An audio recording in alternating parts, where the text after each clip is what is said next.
All right, tonight we're talking about the Queen Mary, the museum ship, the RMS Queen Mary in Long Beach, California. My name is Ken Stano with the YouTube channel History X. Thanks for watching tonight.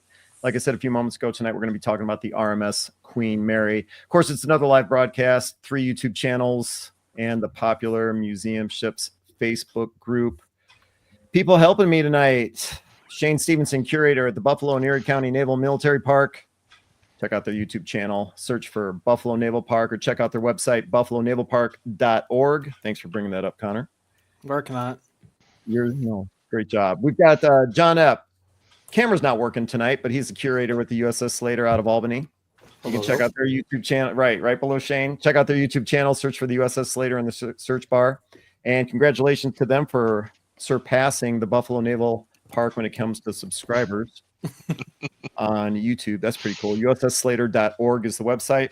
And Connor Kilgore, like I said, one of the administrators from the Popular Museum Ships Facebook group. He's going to be monitoring the questions and comments from all of you guys tonight and pulling up all of the tags and banners like he's been doing so far. So, of course, we can't do this without subscribers and viewers. So as I said a few moments ago, submit your comments, submit your questions, let us know where you're watching from and what YouTube channel you're watching on, whether it's the USS Slater's channel, the Buffalo Naval Park channel, or my channel, History X.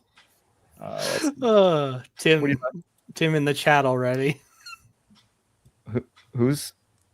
Tim Nesmith. Yeah, Tim. All right. So tonight, we're talking Tim. We're talking Ned Smith. Let's be honest. Okay, gotcha. Tonight, it's another author series episode in conjunction or collaboration with the U.S. Naval Institute Press, and one of our guests tonight, Jack Russell from the Naval Institute Press.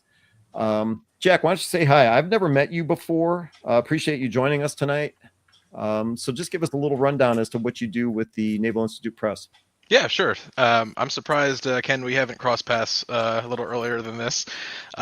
So during the day, I work for the United States Naval Institute. I'm the sales and marketing manager.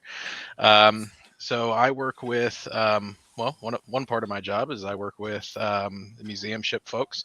I know Shane and Connor, just as a part of the United States Naval Institute's mission to help educate folks on naval history.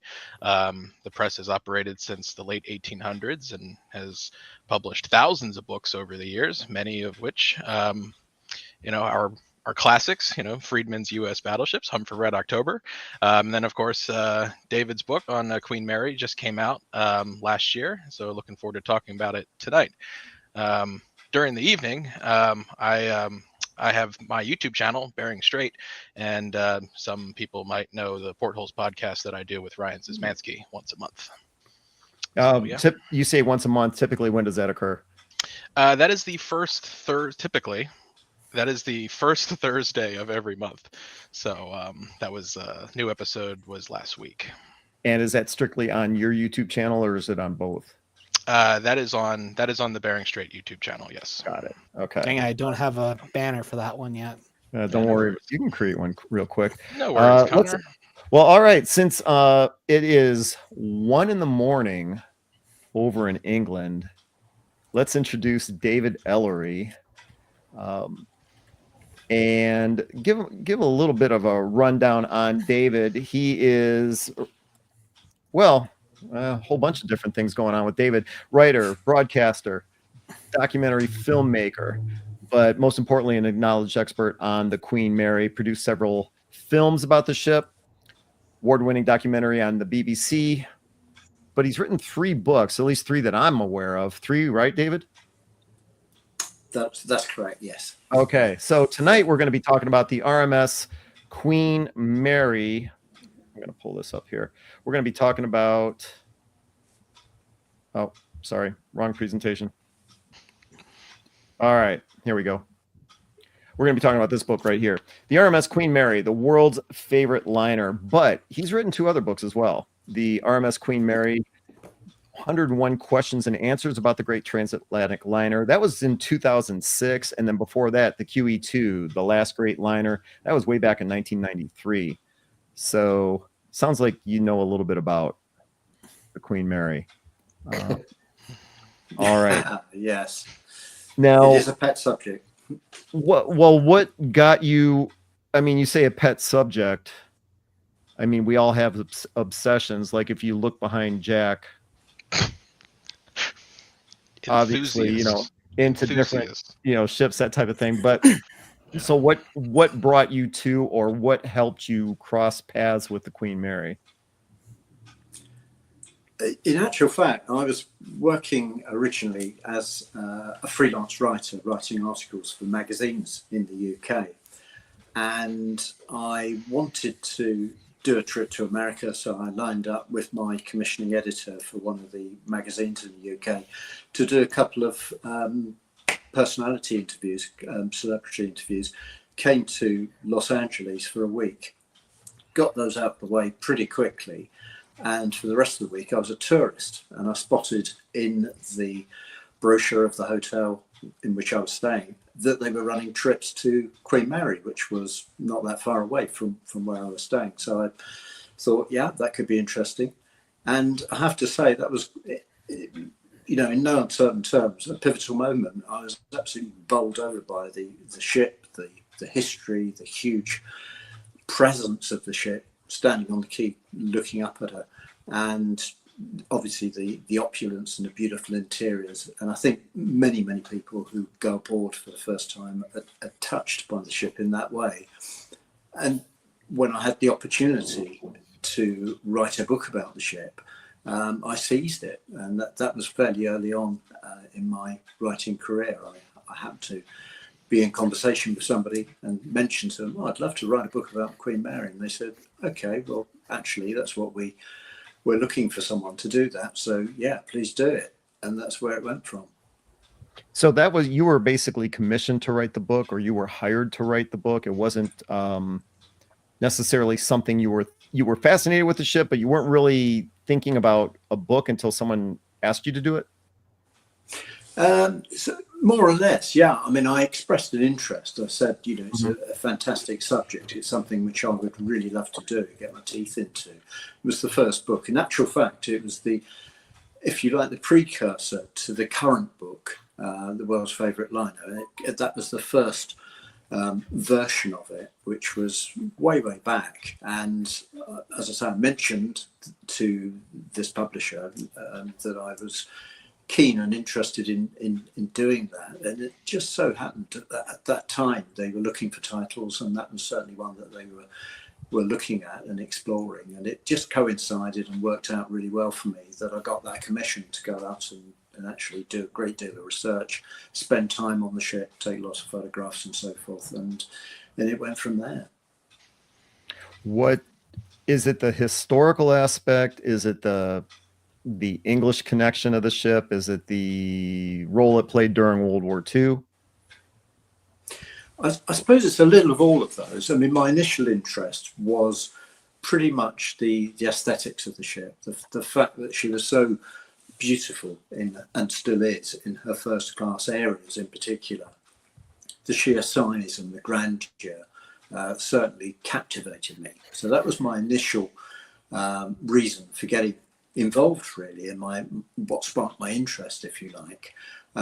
Moving on from there, as I did my research, those different aspects that you mentioned, the wartime service, the record-breaking runs across the North Atlantic, what happened after the war, and then indeed her story since, which is a lot longer in a sense, but she spent many more years in California as an attraction than she ever was at sea. So that in itself has become another interesting story as well, the various twists and turns that's taken over the years.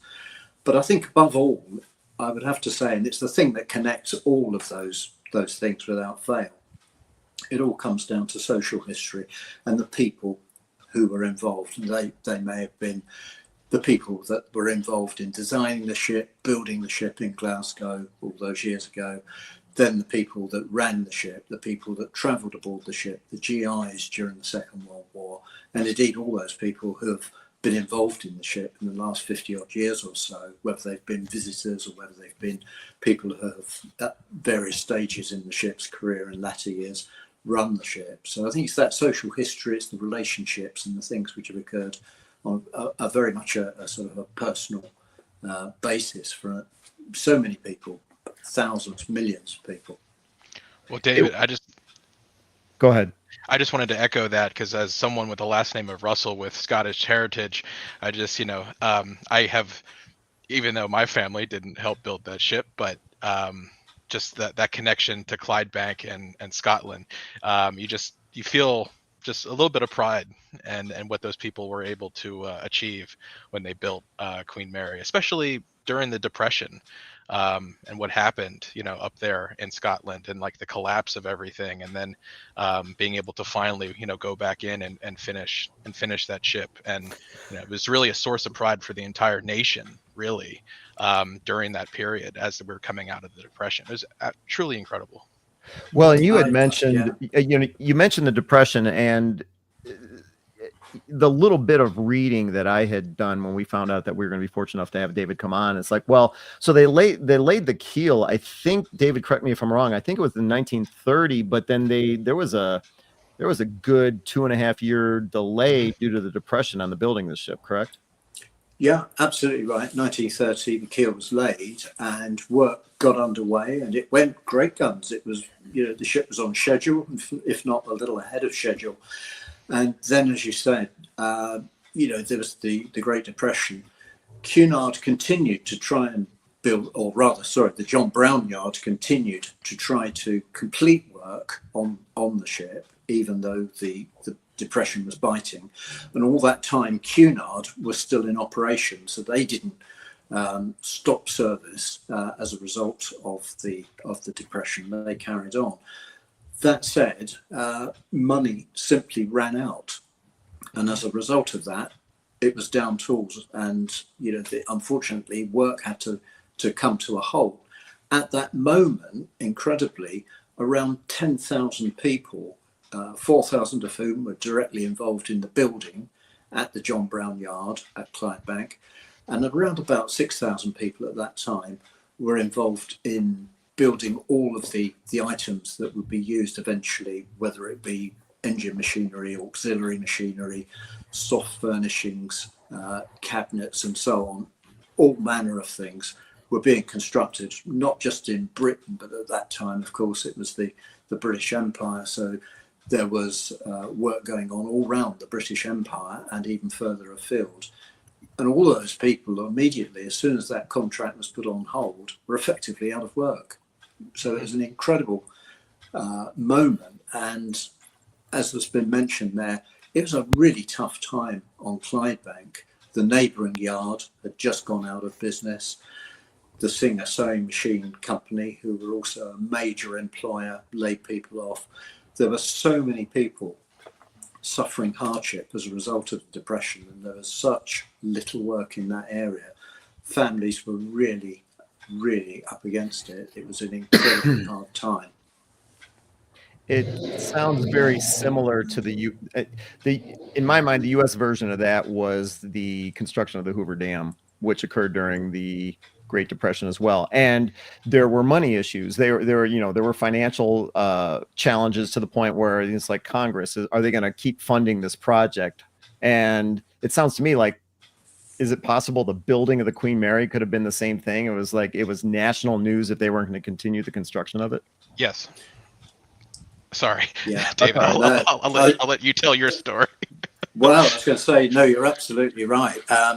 It's hard now, in a way, to imagine it, because we are just bombarded with news feeds left, right, and centre, all of us, all the time. So it's really hard to imagine how the building of a single ship could have much bearing, really, and so much interest. But it certainly did have. In the 1930s, there were regular press reports updating people across the nation of how the building was going. And then, of course, when building ceased, it just added fuel to the Depression in every sense of the word. And if you like, that story and the development of that story became a barometer of how well the people of Britain were doing. So when, after 27 months, it was triumphantly announced that work was to resume on the ship, it was an incredible moment. And we interviewed one gentleman who's no longer with us, but in actual fact was a young man working in the London Stock Exchange at that very moment when that announcement was made. And he said, immediately, stocks and shares suddenly rose, and it was like Britain's back to work. And it had a fantastic impression on the whole of the nation. It was a great morale boost and suddenly changed the fortunes of the whole of Britain in a way, which, as I say, looking back, is quite an incredible thing, I think. Mm-hmm. It was such a big deal. You know, when I'm all about old photographs and everything like that. So when I got the opportunity to start downloading these images, one of the things that struck me about how much of a big deal was the launching. You know, you look at some of these. I've never seen a ship launched like this before, where you've got, I don't even know what you would call it, this viewing stand right at the bow. What can you tell us about this? Well, what you're seeing there in those images is actually a glass enclosed platform, which was actually built specifically by the John Brown Yard to accommodate the King and Queen, who came to actually make the launch. So it was Queen Mary who actually launched her namesake, and George V was the king at the time, so she was the king's consort. And it was a terrible day in terms of the weather. It was raining cats and dogs, as it sometimes is in Scotland, and it was in that sense a real washout. But at the same time, around 250,000 people turned out to watch that in person. It was actually the first time that the consort of a reigning British monarch had ever launched a ship. And it was the first time that the BBC actually transmitted the proceedings via BBC Radio as a live event. So there were a lot of firsts, even before the ship hit the water. It was quite an incredible moment. I love this next picture here, where it's like, all of a sudden the bow is gone, and everyone's like watching it, I guess, slide right into. Wait, I had another picture. Oh yeah, and it kind of shows you the monstrosity of the bow of the ship. Yeah, right. Like you don't see anything else of the platform or that side curtain right there on the left side of this photograph. Yeah, I mean, it's like, oh my god. So it was being launched into the river this here. Is interesting. You take a look. This is so they build this whole glass enclosed stage, if you will. The bow is right there. You know what? I think this is James from All American Travels. He actually makes the comment. It's the very tip of the bow. Thank you, James. I did know that. But you know, it's clear. It's right there. And then, I mean, for all these people standing underneath the bow, then to have it just I mean, it must have been one hell of a show. So, David, I want to ask you a question. But first, so you mentioned the Hoover Dam and the idea of this public works project. Yes. So, now, it is to my understanding that Cunard was financing the ship's construction on their own through various loans and banks and such like that. And then, obviously, you have the Great Depression, Wall Street crash, whole thing. The ship, money dries up, everyone, you know, as we just talked. And then, so at the time in the 1930s, the Royal Navy is still the most powerful Navy in the world. And, you know, this is before the World War II, you know, U.S. naval expansion. And then, of course, the French Navy is the second largest in Europe. And so the British and the French, which have always kind of had this rivalry, but Britain has always been extremely proud of their Navy and what their maritime fleet can do. And so we can't really talk about Queen Mary without mentioning Normandy, the French super ocean liner of the 1930s.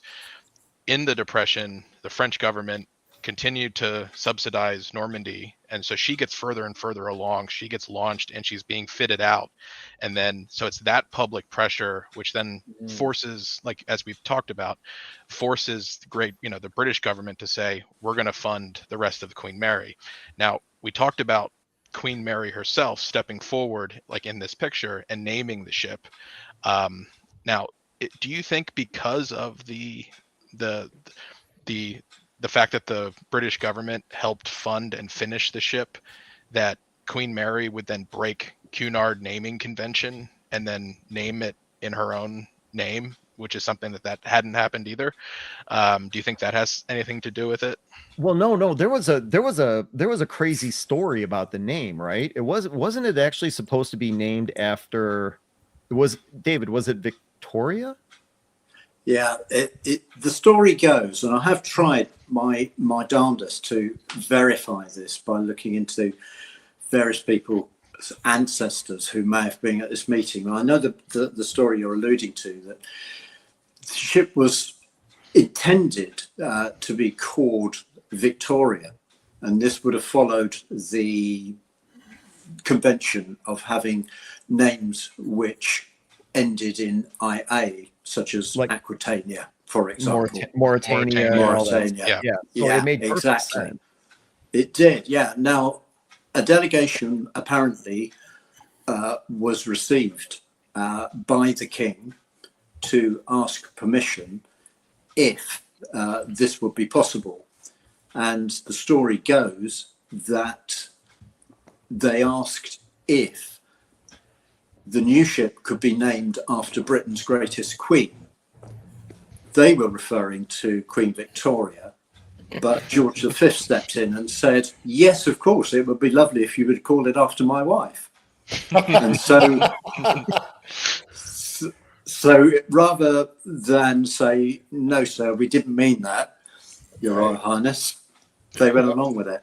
Now, that story may or may not be true. It's very feasible. There have been many people who have witnessed first-hand accounts from people who were there in the room, and so in that sense, it's quite a hard one to disprove.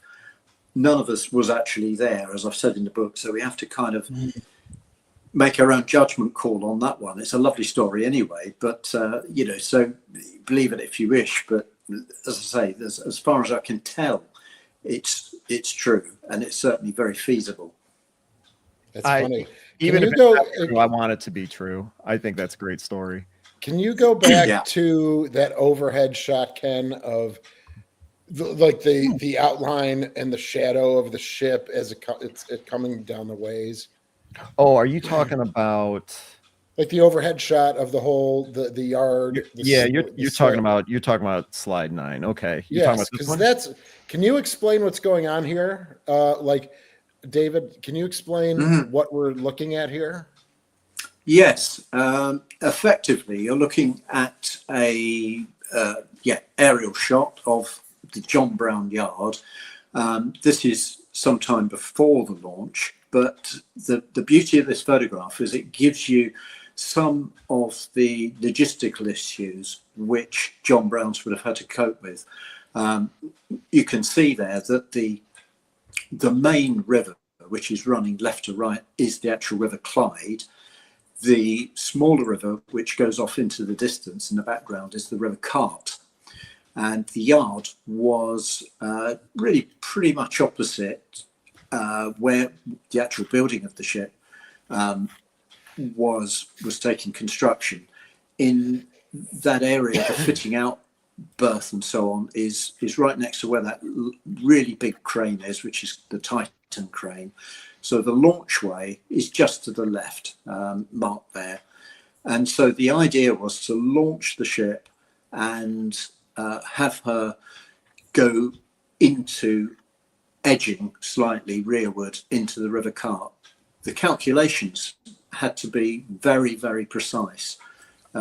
Gentleman called John Brown, who was a namesake of the original John Brown, who gave his name to the John Brown Yard, was a guy in the drawing office who we managed to interview, who was actually tasked with the calculations for the 2,000 feet or thereabouts, or 2,000 tons rather, I should say, of drag chain, which was used to try and ensure that the ship didn't go beyond its mark. And he worked it all out, obviously without the benefit of electronic calculators and modelling via computers, but did it the old-fashioned way. And he was very proud when he told me some years ago when we interviewed him that he actually calculated it so that the ship actually stopped within 2 feet of its intended positioning. Such were his calculations. Is that this picture here?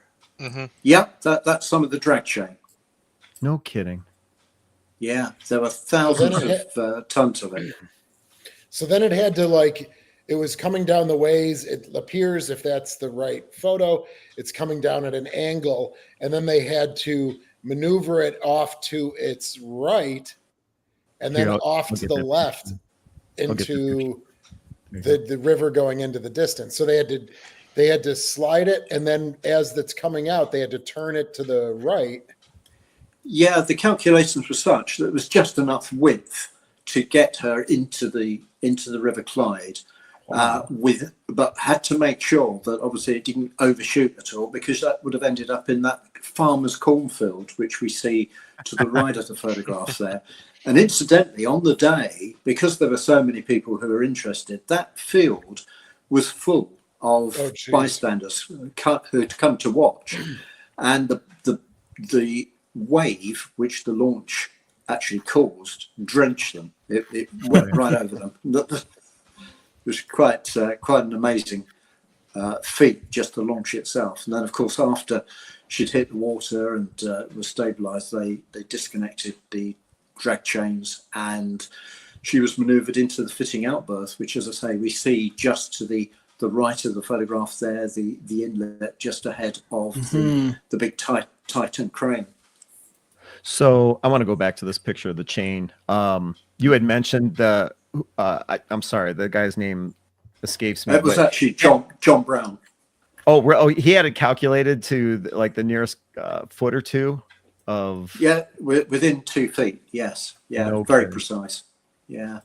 I love stories. And he was a very modest, very dapper Scotsman with a little goatee beard, just as you might imagine. He would be very mild-mannered, gentle soul, and he was very, very, very humble. When I had to really drag out of him all his efforts that he'd made to make those calculations. So he was very humble about it, but it was a triumph in its own right. Let's talk about how the ship was. I guess the term would be outfitted or fitted out. I mean, you're talking about, let me pull up some of these pictures here. You know, even in black and white, they're stunning. Mm-hmm. And I had to drink in that bar. You did? Yeah. So that's the primary sort of bar that sits right in the front, right behind the bow,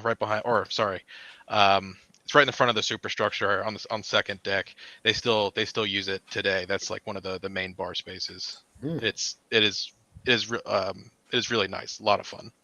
I mean, like I said a few moments ago, even in black and white, the images are just stunning. At least I think they are. They are. Was this?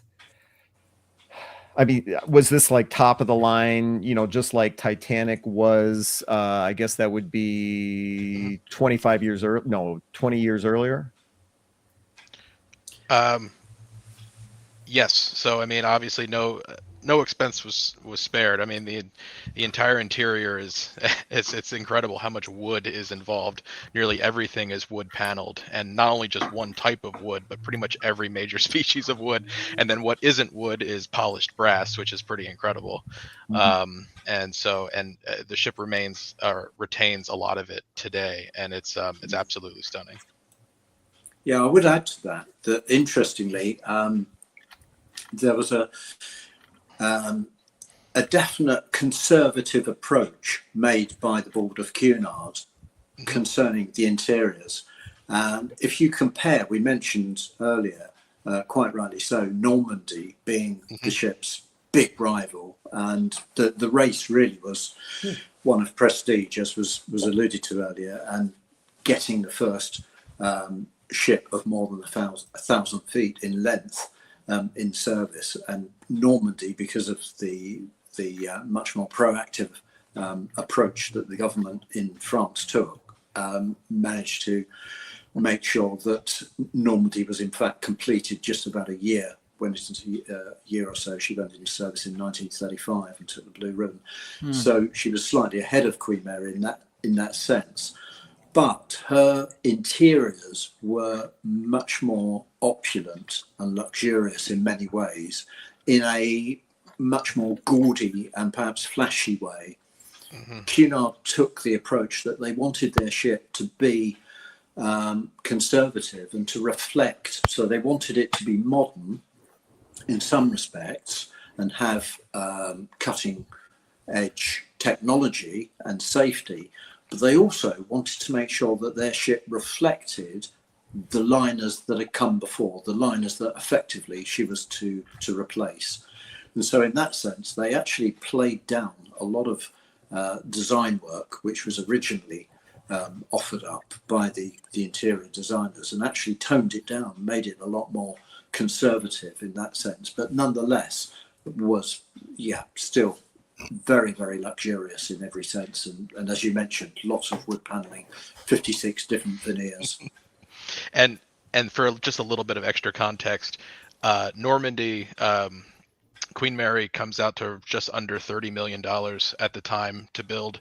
Normandy comes in at just under $60 million at the time to build. So the ship literally costs twice as much. And as David said, it's just a lot of gaudy interior pieces. Everything was just, I think the French overplayed it. And then ultimately that actually people preferred Queen Mary in the 30s. They liked the reserve sort of style, the Art Deco, the wood, the brass. And then that actually, Normandy suffered because of it. So it's interesting. That staircase is unbelievably Art Deco-ish modern. That is with the curvature, the highlights on the overhead there, and I'm not an architect, I'm not an architect, so I don't know, but it's unbelievably modern. Like you would see this architecture like in a building here in America, this Art Deco style of overall sense of use of space and things like that. That's pretty amazing.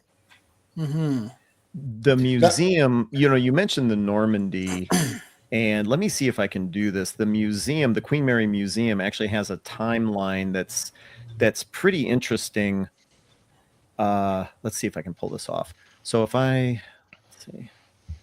Okay. So if you take a look at this timeline here, and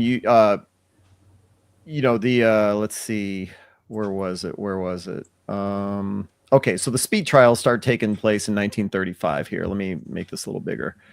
And then maiden voyage, in May of 35, arrives in New York, and then here it is. In August of 35, the Queen Mary wins the Blue Riband for the fastest North Atlantic crossing, and apparently wins it from the Normandy.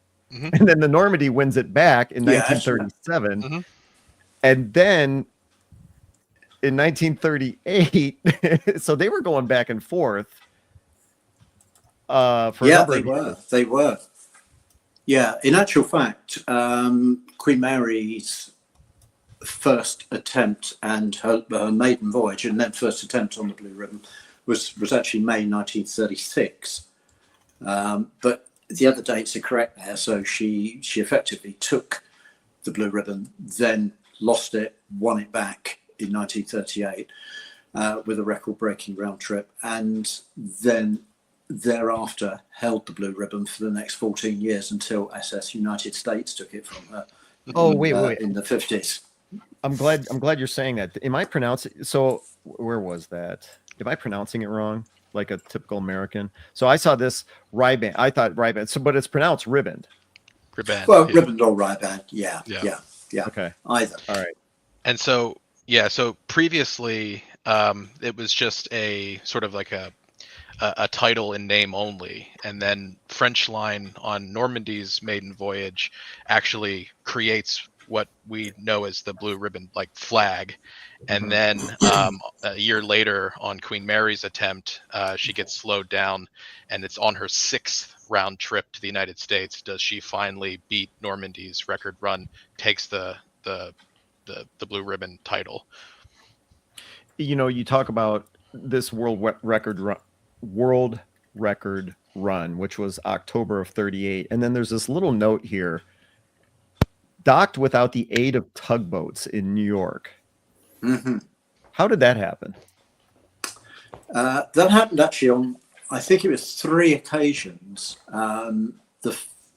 The occasion in 38 was due to, I believe, the tugboat strike in New York, and the captain of Queen Mary said no. Cunard were very, very well known for being punctual and offering an extremely punctual service, and they didn't want to deviate from that, and so the captain decided to go it alone and actually made an attempt to dock without the aid of tugboats, which is a phenomenal thing when you consider that when you cut the engines on, or when she was ocean going on Queen Mary, it would be about 10-12 miles before she would actually come to a halt. So to actually be able to maneuver into port without the aid of tugboats was a phenomenal feat. And I'm not sure anyone would attempt such a thing these days, because health and safety just wouldn't cut it, would it? So, but nonetheless, they did, and fortunately, they were successful. I There's also just sorry, Ken, but I'm pretty sure, 99% sure that there were no bow thrusters or anything like that back then. So No, absolutely right. Yeah, you just had 4 giant propellers at the stern of the ship. Yeah, it's when I saw that note there, I thought, well, that's worth and to actually have that take place in New York. But David, your point was, so there was a tugboat strike at the time. That's right. Yes. Yeah. Interesting.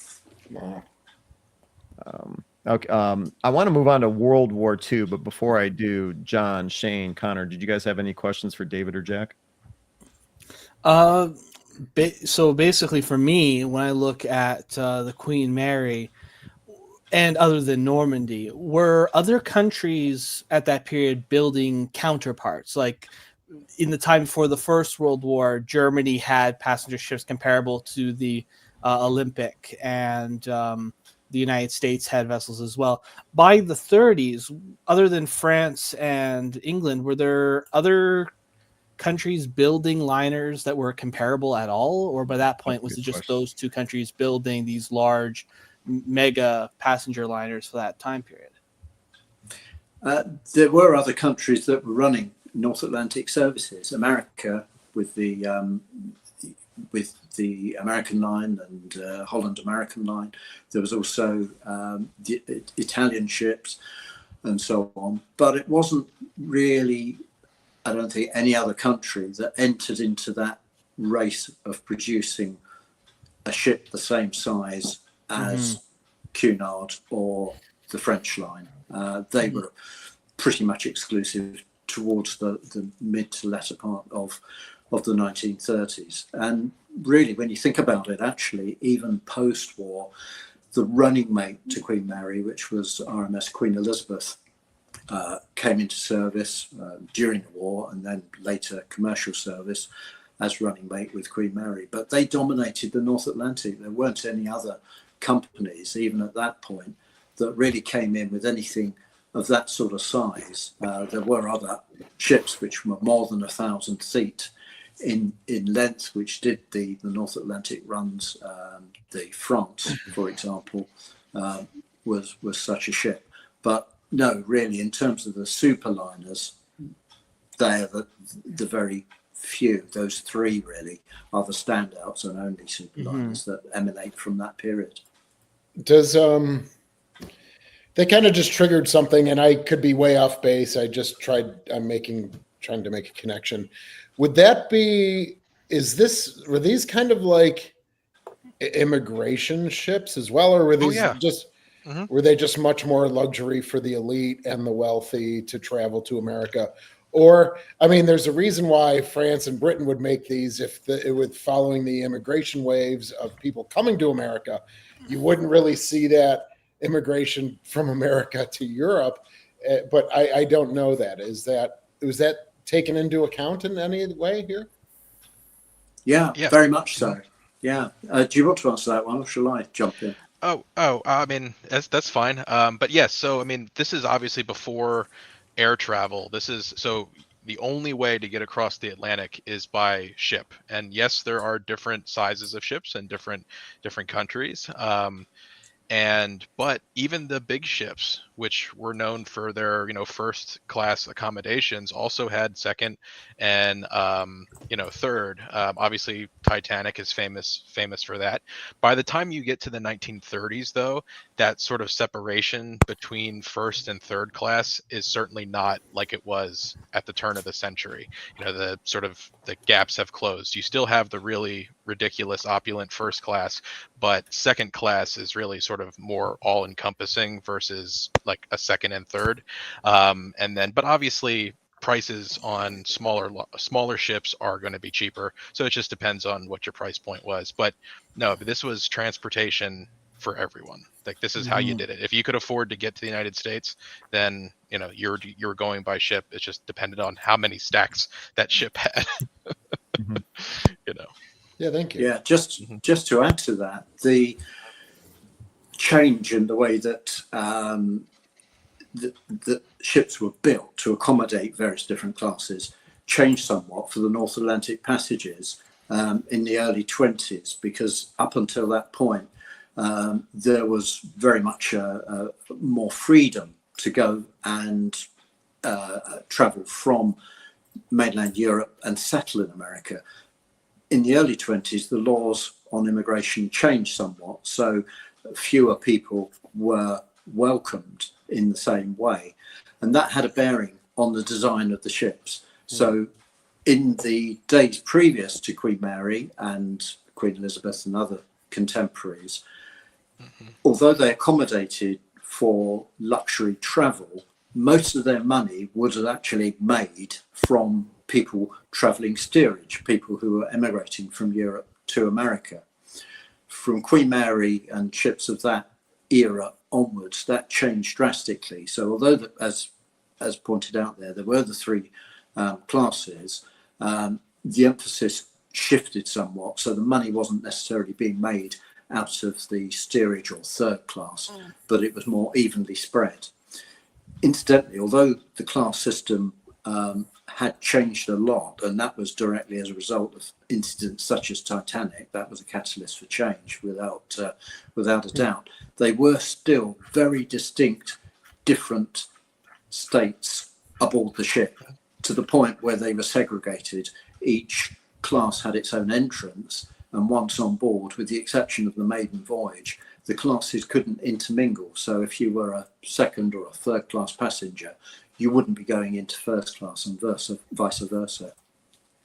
I do remember reading, especially with the Titanic, that they did not make the bulk of their money from first class. It was from third class where they made the most of that. That and the mail. Is that correct? So it was third class tickets, and the mail was the biggest revenue generator. And you're saying all of that changed with the Queen Mary? Certainly, I would say from the way in which the design of ships accommodating for different classes changed somewhat from the early 20s when the immigration laws changed in America. But certainly, you're absolutely right in saying that the actual mail contract was key, and certainly something which Cunard exploited, an RMS, for those viewers that don't know, it's Royal Mail ship. And so Cunard had the contract to carry mail and cargo between Britain and America and mainland Europe as well. And that was a very, very lucrative contract, which helped subsidise and make the running of the ship a much more profitable affair. Hey, David and Jack, this is has anyone ever written a book about what you just were mentioning to the question of immigrants, costs, change in immigration laws, and how that modified ships from, say, pre-Titanic through Titanic era, what the changes were? Has anyone ever written a book about immigrants on passenger liners and how they adjusted to the times of the changes? Do you guys know that? Probably, but I couldn't tell you what it is. Yeah, I don't know, but I would, it's a fascinating area, and it comes back to the personal relationships and the social history again. Whether there is a title, I don't know. It should be if there isn't. I want to ask you about the Queen Mary's involvement in World War II, but before we do that, I remind everybody, if you're just tuning in, we are talking to David Ellery this evening, author of RMS Queen Mary, the world's favorite liner. David's joining us from England, where it is now 1:46 a.m. And we want to thank him for that. But I also want to mention that if you are interested in learning more about the Queen Mary or in David's book in particular, the link to this book should appear in the description of this video link below. So no matter where you're watching tonight, if you're on the History X YouTube channel, if you're on the Buffalo Naval Parks YouTube channel, the USS Slater, in the description of the video below should appear two links, one to the U.S. Naval Institute Press, to their website where you can purchase this book, or also on the Amazon link as well. So the opportunity, thank you, Connor, for pulling that up, to get David's book should appear in the description. Okay, I wanted to go back to this timeline specifically. As we move into World War II, there were a couple of notes here that I thought were interesting. In 1939, they made the effort to black out the ship's portholes, as I understand it. War was declared the same absolutely correct. year. Yeah. The ship was actually at sea when it was announced that Britain was at war, and so she was put on to war alert straight away, which meant that she had to have all of her 2,000 odd portholes and windows blacked out for traveling at night, and effectively she took on a zigzag course thereafter to help try and avoid any waiting U-boats. And she made a dash across to New York. So the relative safety of the American waters. And of course, at that point, Britain was at war with Nazi Germany, but America wasn't, of course. It looks like from the timeline, I apologize for that. It looks like from the timeline, was that the last time the Queen Mary was in England during World War II until these transport runs started to take place? Yeah, she made regular visits, particularly the sort of second half of the Second World War, to Scotland, but she didn't actually visit her commercial home port of Southampton during the war period. She didn't return until after the war, after the various voyages to take war brides and the GIs home. Yeah, so for Ken, Queen Mary and Normandy are both in New York because obviously France is at war as well, and both ships are effectively laid up in New York, and it's not until 1940, so the next year, when Queen Mary is then called by the British government. She's painted on the timeline there. You see the birth of the gray ghost. She's painted all gray, navy gray, and then she sails to Australia to be converted into a troop ship. Yeah, and I wanted to touch on that because you take a look at the timeline again. let's see. So this would be March 1940.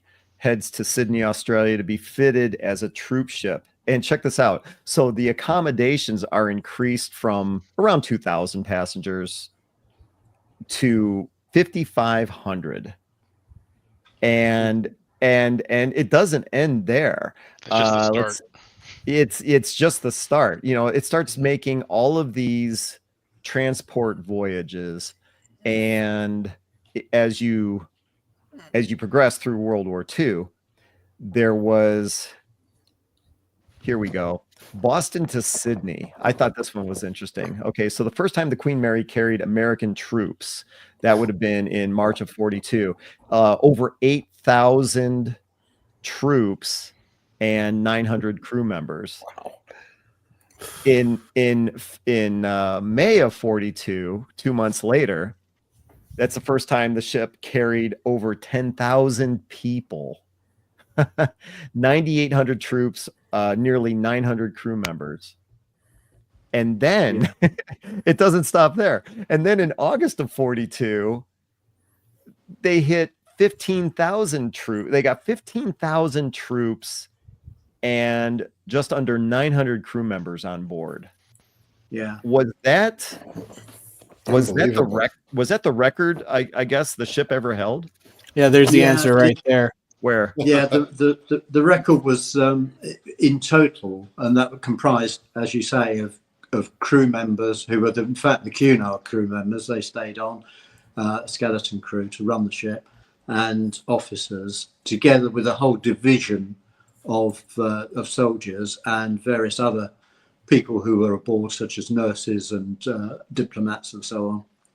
And the number was a total of 16,863, which was a record set there, and I don't expect it's ever going to be broken. So that's certainly a record she still holds to this day.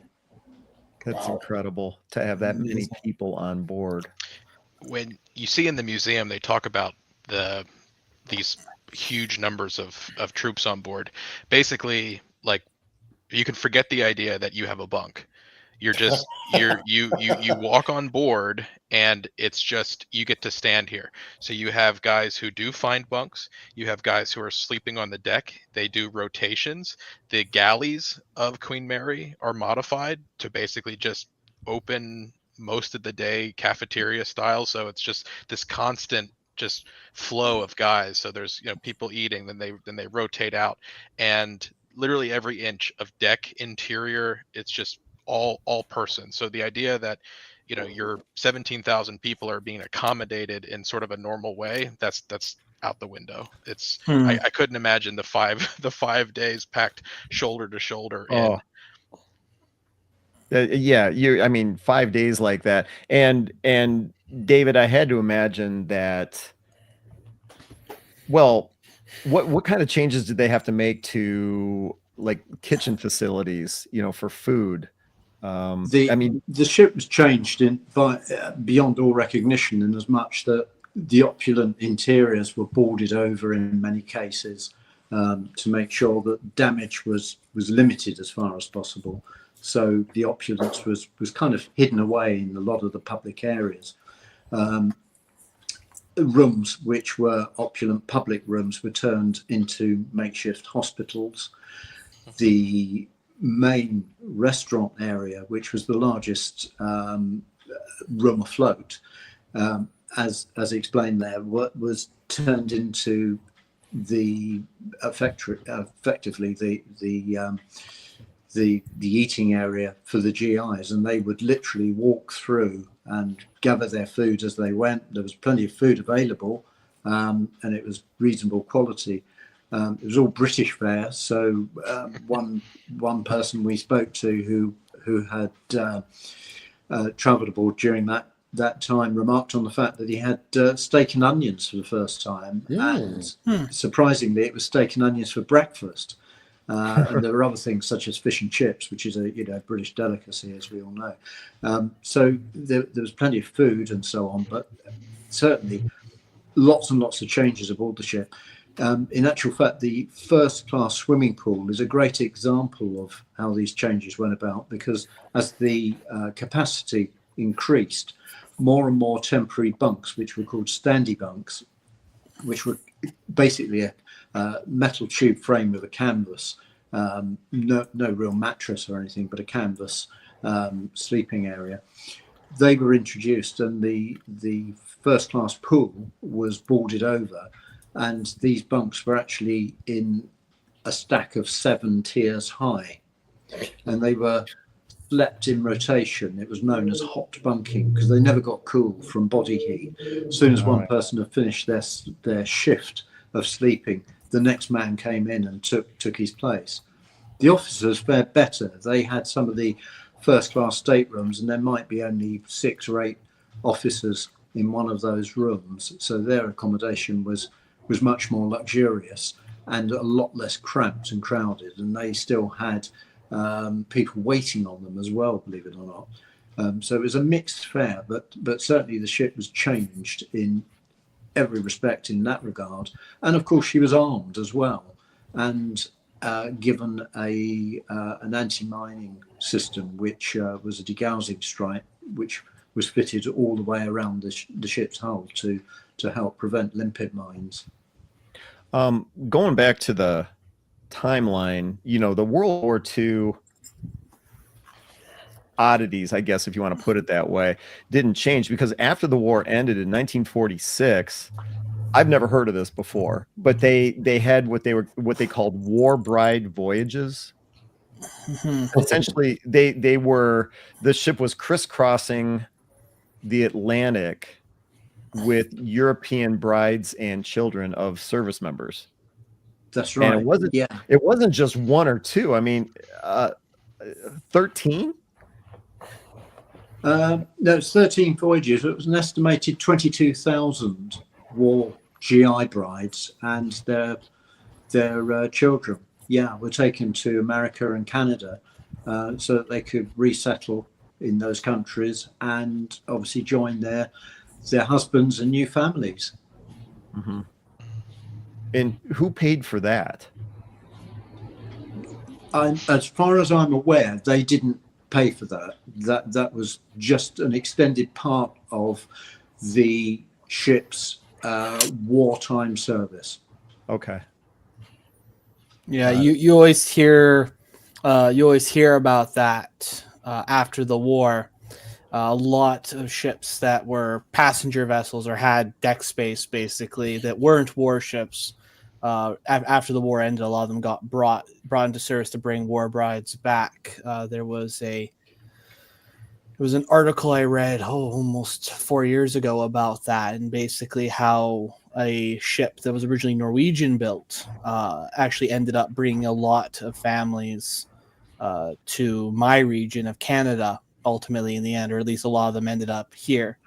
And it was always interesting reading about that because it's something you don't consider. It's kind of like how there was Operation Magic Carpet to bring Americans back to the United States. Well, there was a almost equally large operation just trying to get the people that they kind of grabbed and brought back with them. I shouldn't use that term, not grabbed, but brought back to North America with them. So no, it was a serious thing. And the fact that she only did that many runs, there were a couple of ships that actually went even more. Mm-hmm. Yeah, exactly what the one comment here says. It was essentially another immigration wave. Mm-hmm.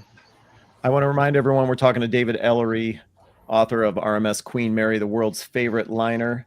Check out the description below on the video. If you're interested in David's book, you should see the link from the U.S. Naval Institute Press there, as well as with Amazon.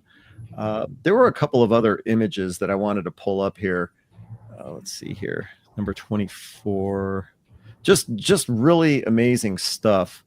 I believe this might have been a convoy image with a blimp overhead. And then Queen Mary pulling into New York, unsure of which run this was. But then here's a picture. I believe this is also in New York. And going back to what we were talking about before, how there wasn't a lot of space in New York Harbor, and for the Queen Mary to come in without tugboats, it's pretty impressive what what the crew was able to do. Yeah. Especially when you see this picture here. Yeah, that's an amazing picture. Yeah. Yeah. I mean, if you're not familiar, Queen Mary's the one in the middle with the 3 stacks. And yeah, I suppose you just come in hot and then hit reverse engines, right? Yeah, that's it. That's it, Ken. Yeah. Yeah. Coming hot and reverse. Yeah. Yeah. So In simple terms, I guess that's it. you think about, oh wait, here's another. Check out. I have another question too. So if you're gonna find that, oh my God, look at that! Look at all those repeaters. Yeah. Imagine what was going on that day. You know, coming in without tugboats. Imagine how busy the bridge was that day. Oh my God, that is amazing. Yeah. Go ahead, Shane. What you said you had a question? Yeah. Oh my gosh, please don't lose it. Well, that's all right. I mean, do you guys? They would have had to have had a supply ship with them in some sort of way. You're feeding that many people 3 times a day, 4 times a day. I just can't imagine their freezers or food stores areas would have been able to hold that much food. Well, so believe it or not, though, that ship could. What? And oh my God. And here's the thing, though, and you mentioned supply ships. Queen Mary often sailed alone on her transatlantic troop carrying voyages. The idea was that here's a ship, and this is why she carried so many troops, was because here's a ship that is so fast that she can outrun modern surface Navy ships as well as really slow submarines.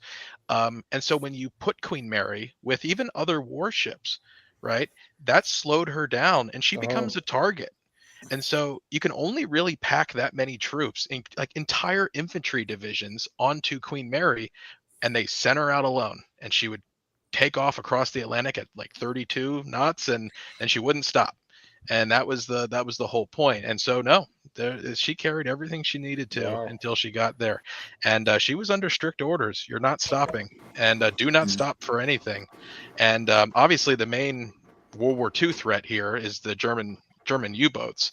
Right. And she only had 4 instances during the war where German U-boats think they spot her or shot torpedoes at her.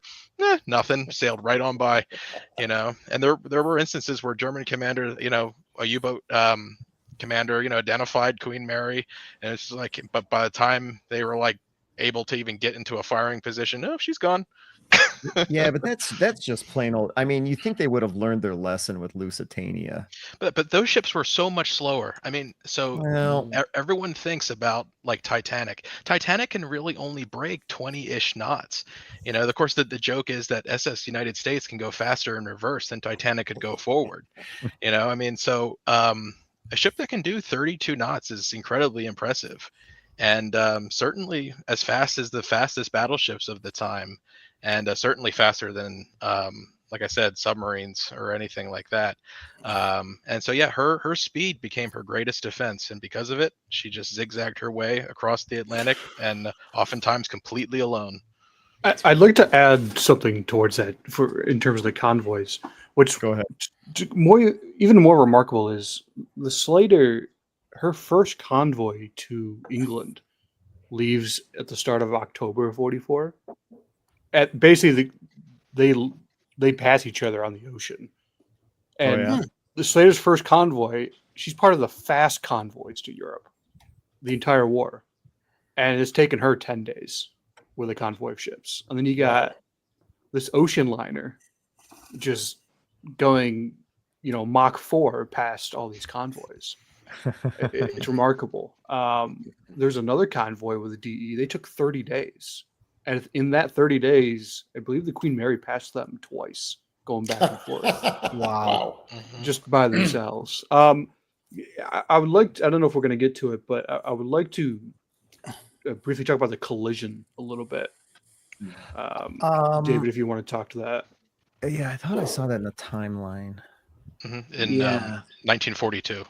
Yeah, it's in October 1942. It was really the worst as far as Queen Mary was concerned, worst tragedy of the war, because she didn't fire a shot in anger, although she was armed for the duration of the war, and she didn't lose lives to being shot at or bombed. She did lose many lives, which was actually going back to, we were talking about the cramped conditions aboard and people, living in very tight situations. Unfortunately, a number of lives were lost through heat exhaustion, because not only was it very cramped, but she was in parts of the world which she wasn't designed for. She was a North Atlantic ship and therefore didn't have air conditioning except in her main public rooms. So you can imagine below decks in particular, she was very hot, and lots of lives when she was sailing in the tropics were lost, unfortunately. But as a single wartime tragedy, the collision with the escort ship Curacao was certainly a major loss of life. 329 souls were lost when the ship crossed in front of Queen Mary, and Queen Mary literally sliced the ship in two, and it sank immediately. So you're talking about October of 42. Let's see. Cruiser. How did you pronounce it, David? Curacoa? Well, it's Curacao or Curacao. Yeah. Okay. So for context, Curacoa weighs 4,000 tons. Queen Mary, fully loaded on this voyage, weighs 81,000 tons. Oh wow! And again, under orders not to stop, so she slices Curacoa in half and keeps on going, fractured stem and all. There's a picture of her bow completely like broken, and she keeps on going. And that whole thing goes on till the post-war, when they finally divvy up the blame for the tragedy. But it's terrible. So reading the little bit on Wikipedia about it, it seems like Curacoa was going a decent pace herself. I mean, did they not think, hey, we shouldn't get in front of this huge ocean liner? It doesn't seem. I mean, there was blame to be had, especially in the courts, but kind of seems like it was just, Yeah, the whole incident was actually kept under wraps for fear of it being, used against the war effort and so on. So it was kept quiet, as many incidents during the war were, and as you say, it was a full inquiry post-war, which went on for some time and apportioned the blame initially to entirely Curacao, or the captain, who strongly denied that, and then it was re-investigated, and I think it was proportioned in the end 2/3 the escort ship and 1/3 to Captain of Queen Mary. But as already stated, Queen Mary was on a set course and was given orders not to stop under any circumstances, but to maintain that course and that speed for the good of the 12,000 or thereabouts on board. And that's what happened in this particular case. The escort ship got too close. There was lots of experiments carried out and to try and work out what the actual physics of it might be, and it was considered that she may have been dragged in and just didn't have enough power to get out of the way. It was dragged in by the volume of water being displaced by Queen Mary. It's one of those, again, which we never have a definitive answer. It was a very sad case, and as I said, nearly 330 lives lost from the cruiser. And just like David said, for the interest of the guys on Queen Mary itself, Queen Mary had the entire 29th Infantry Division on board when she hit Curacoa. So, I mean, it's just to put that in perspective. So a 4,000 ton light cruiser. It's terrible, and they heaved life jackets overboard on the way by, but it could not stop. So if she has orders to basically go across the ocean alone, what's the point of giving her escorts as she gets closer to land if she's still going full speed and can't really get sunk?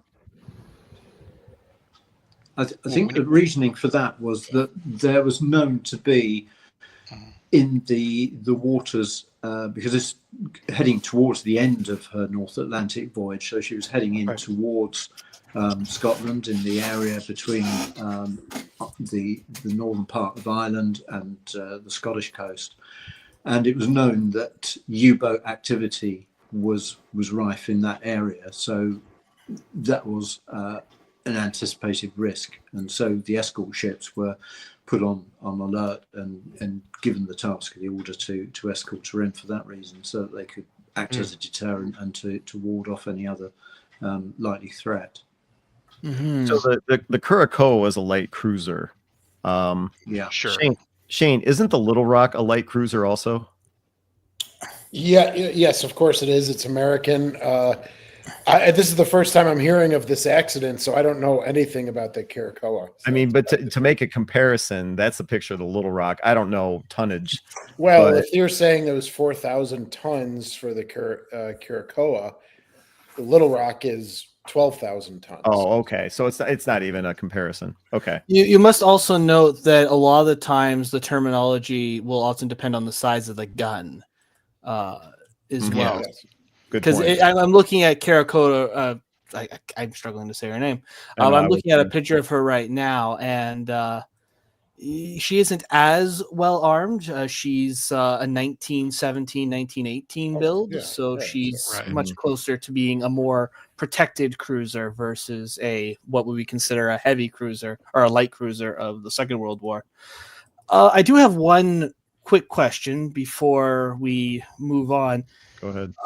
And it was asked earlier, was there any engine innovations that allowed for a ship of her size to move as quick as she did?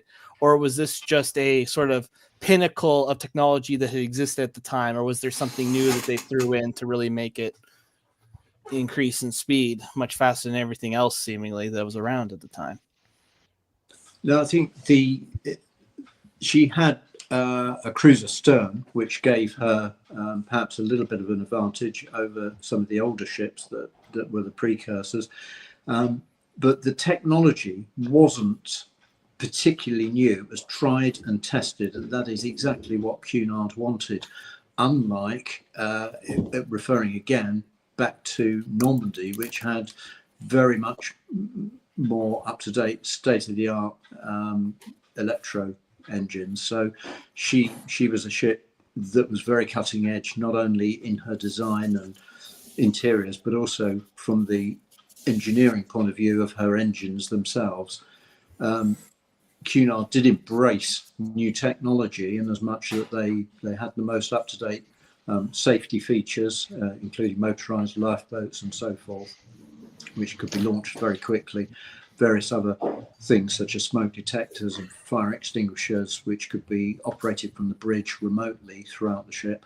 So there was a lot of things that were very cutting edge and up to date in that sense. But in terms of the sheer engineering, it was very tried and tested on the whole. Right. Yeah. Queen Mary has your standard, high pressure, single reduction steam turbine, 220 something thousand shaft horsepower. So like comparable to like an Iowa class battleship, four engines, four shafts. So, very comparable. But in terms of ship design, Queen Mary is very evolutionary, which is typical for naval ships. It's just, that's how it is. Whereas, as David mentioned, Normandy was somewhat revolutionary in that she combined turbo-electric drive and a new hull form to achieve her top speed. Mm-hmm. The best example that I can sort of think then is, SS United States comes along 20 years later, and while SS United States has again steam turbines, now 240,000 shaft horsepower, she combines that with her hull form, which then allows her to achieve her 39 not top speed. So so that's again the sort of evolutionary track of that. Mm. Hey, why don't you explain the difference between revolutionary and evolutionary in the way you were just using both words? Can't Well- they just look that up on Wikipedia? So Okay, yeah. Ken, thank you. Go ahead, Jack. Well, so again, just like turreted ships, that was a revolution, right? So you install the first turreted gun on a warship, then boom, you have a revolution in like that. Iron ships in general. We jumped from wood to iron, steel. That was another revolution. Going from reciprocating engines, to steam turbines, so you have these mini sort of revolutions or evolutions, revolutions, but then within that, then you have these evolutions. And so, Queen Mary is, like we had talked about, the naming convention, other things. Queen Mary builds upon the liners that of the Cunard liners before her, and whereas Normandy was this very clean sheet design that incorporated all these new revolutionary technologies. So even though they were both roughly the same size, but each one went about doing their thing differently. That's all. Mm. I want to remind everybody that we are talking with David Ellery and Jack Russell from the U.S. Naval Institute Press. David Ellery, author of RMS Queen Mary, the world's favorite liner. You can get the link to this book in the description of the video below. Also, David Ellery, located in England. So right now it is 2:16 in the morning. Oh boy. Over there in England. And okay, so we're about to enter hour number 3 of this discussion. So David, if you can stick with us for the next 2 hours, that'd be great. I want to jump ahead or get to the next part of the Queen Mary's becoming a museum ship. There's a great photo here of the deck. You can see people playing ping pong and all that stuff, and then you compare it to the museum ship today. As I understand it, these are the very same decks that haven't been replaced. I mean, when you visit the museum, you're going to see a lot of the same stuff that you saw when the ship was first launched. Is that correct? Yes, it is. Yeah, there have been, over the decades that the ship's been in America, particularly during the so-called conversion to attraction when she first arrived, a lot of things which have been ripped out of the ship, quite controversially. However, a lot of the decking that you're seeing there in the photographs, a lot of the exterior of the ship, and a lot of the first class areas of the ship still remain. Certainly the public rooms and some of the staterooms are original. They may have been remodeled, they might have been redecorated and so on, of course, and new carpets and all that sort of thing. But a lot of it remains very much as it was in her ocean-going days. And so there's a real flavour, a real feel of how she once was. And before we let you go, understanding, of course, it's now way after 2 a.m. there, we have to ask the question: is the ship haunted? Well, this is an interesting one. And I want to ask the question. So That's the best British way of answering that. Yeah, you got hooked on the Queen Mary when you first visited. You were on board, and Jack was on board too. We'll ask him later. But when you were on board, did you get a sense that, let me zoom in, the ship was haunted? Shall I go first for that? Nope. David, comment. David, you first. Okay. Well, I have spent many days and weeks on the ship, certainly some years ago, doing research for both the book and the film, which you mentioned kindly that we made for BBC. It's also available actually on DVD and to watch online. Just plugging that. Sure. But we spent many days and weeks on board, sometimes in areas which were technically off limit, below decks, on my own, at night, doing exploring and things in a safe way. I never, in all honesty, encountered any issues, any apparitions, any ghostly figures at all. There are quite a few famous stories, including a lady who apparently drowned in the first class pool and now regularly haunts that area of the ship. And I do recall photographing late at night when it was almost pitch black, using very long exposures to try and record the area. And it felt spooky because you're in an area which, is reputed to be haunted, and you're on your own, and there's, you can hear every sound if somebody drops a pin. But genuinely, I've never encountered anything personally. That said, there is a lot made of it, and have been by different people who have been managing the ship at different times. And of course, people love a ghost story, so it is a good way to sell ghost tours and to drum up some intrigue and some mystique about the ship, but certainly not something that I've personally experienced. Okay. I think every museum has to kind of thread that aspect into it to sell tickets, to generate revenue, and I'm all for it.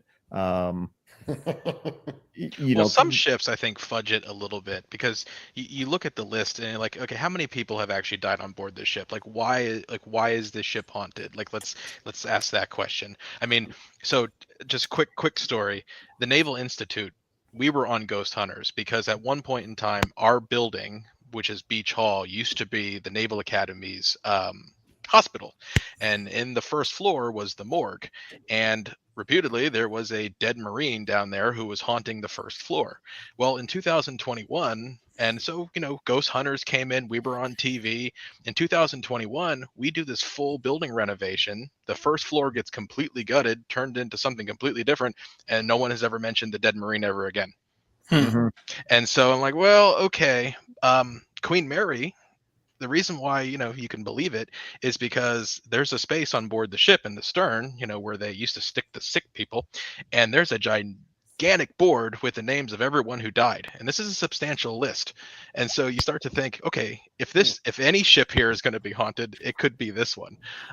With that being said, obviously people have already said it in the comments, the ghost stories didn't start until Disney owned the ship, so take that as for what it's worth. Well, I mean, and if you look at this picture here, you can kind of see the ghost of the captain. Oh, God. Oh, God. Here we go. He wouldn't be at the wheel, but he'd be standing at the railing, right? I see it. Oh, do you? Yeah, I do. Don't you? No.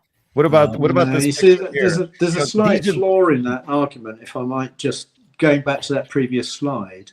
Hold on a second. I'll go back to that picture because you can. Yeah, let's look at the ghost again. Hold on a second. There. See. I can say that you see the bridge was remodeled early on when the ship first arrived in Long Beach, and so that rail wouldn't have actually been there, and the bulkhead, which you can't see, would have been much further forward. Leave it to the English to ruin everything. I'm sorry. Yeah. No. Yeah, that railing's to keep people from turning the wheel. Oh, great. Okay.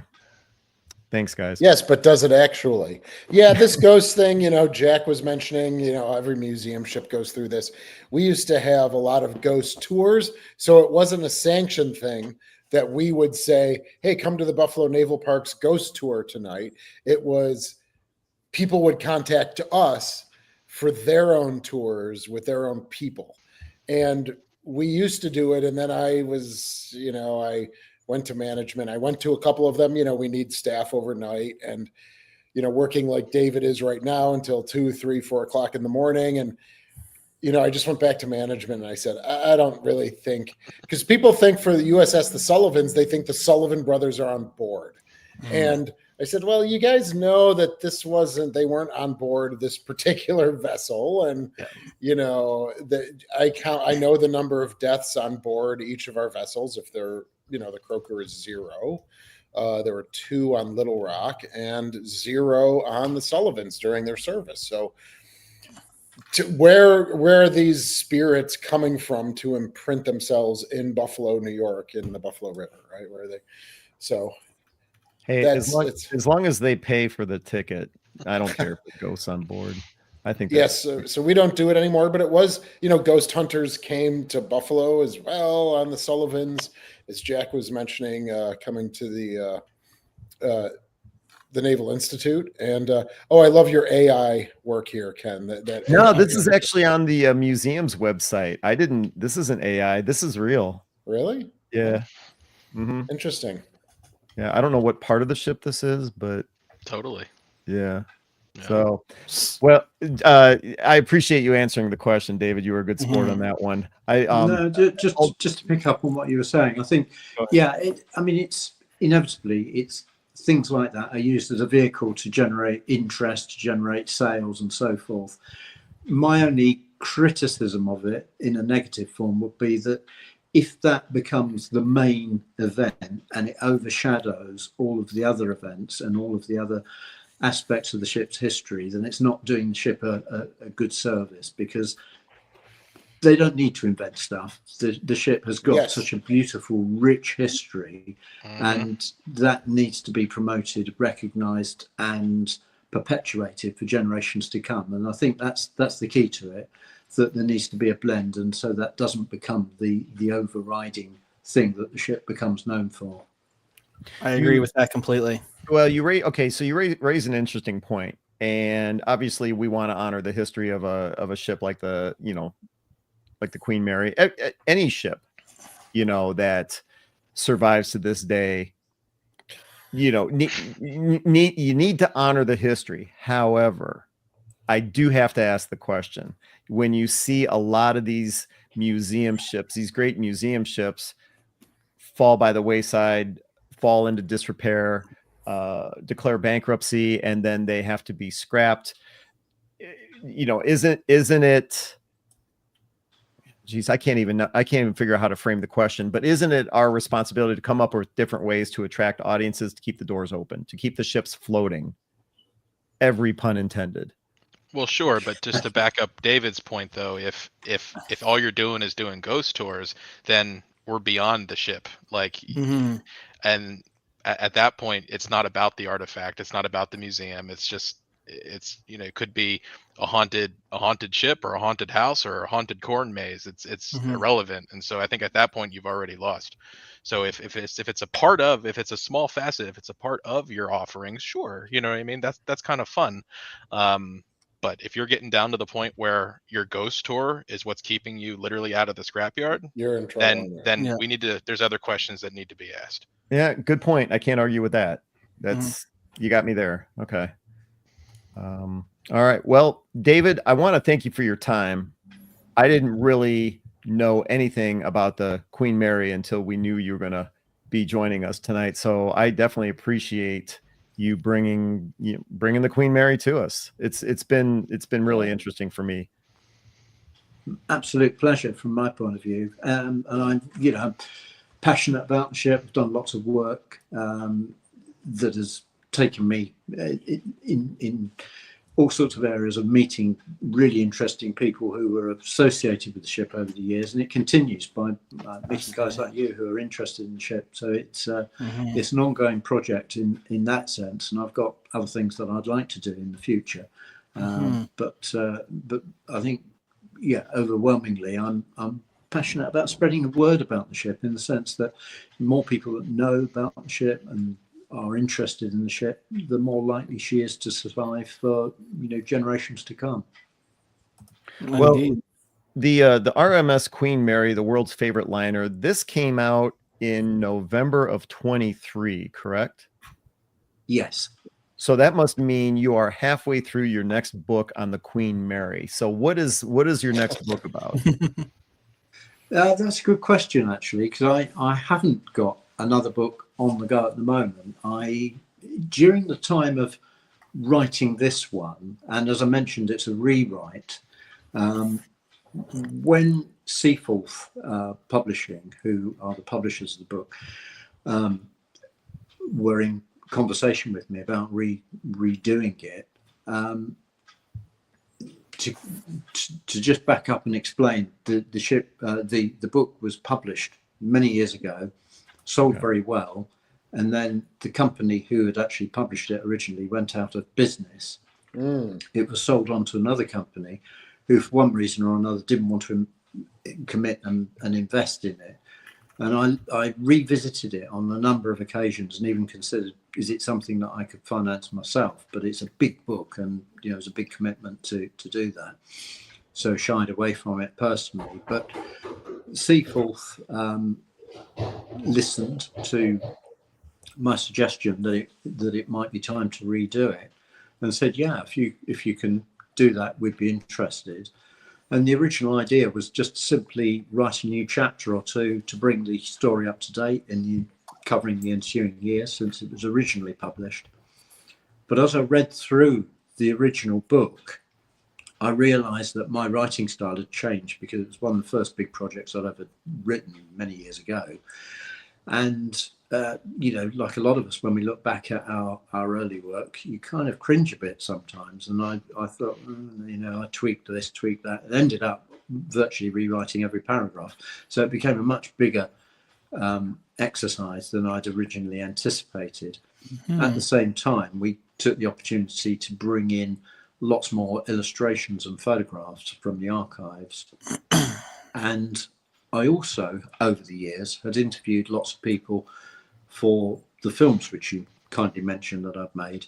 And so I decided that I'd revisit those and go through all of the films, including the outtakes, and explore all of those interviews, some of which have been conducted after the book was written in its original form.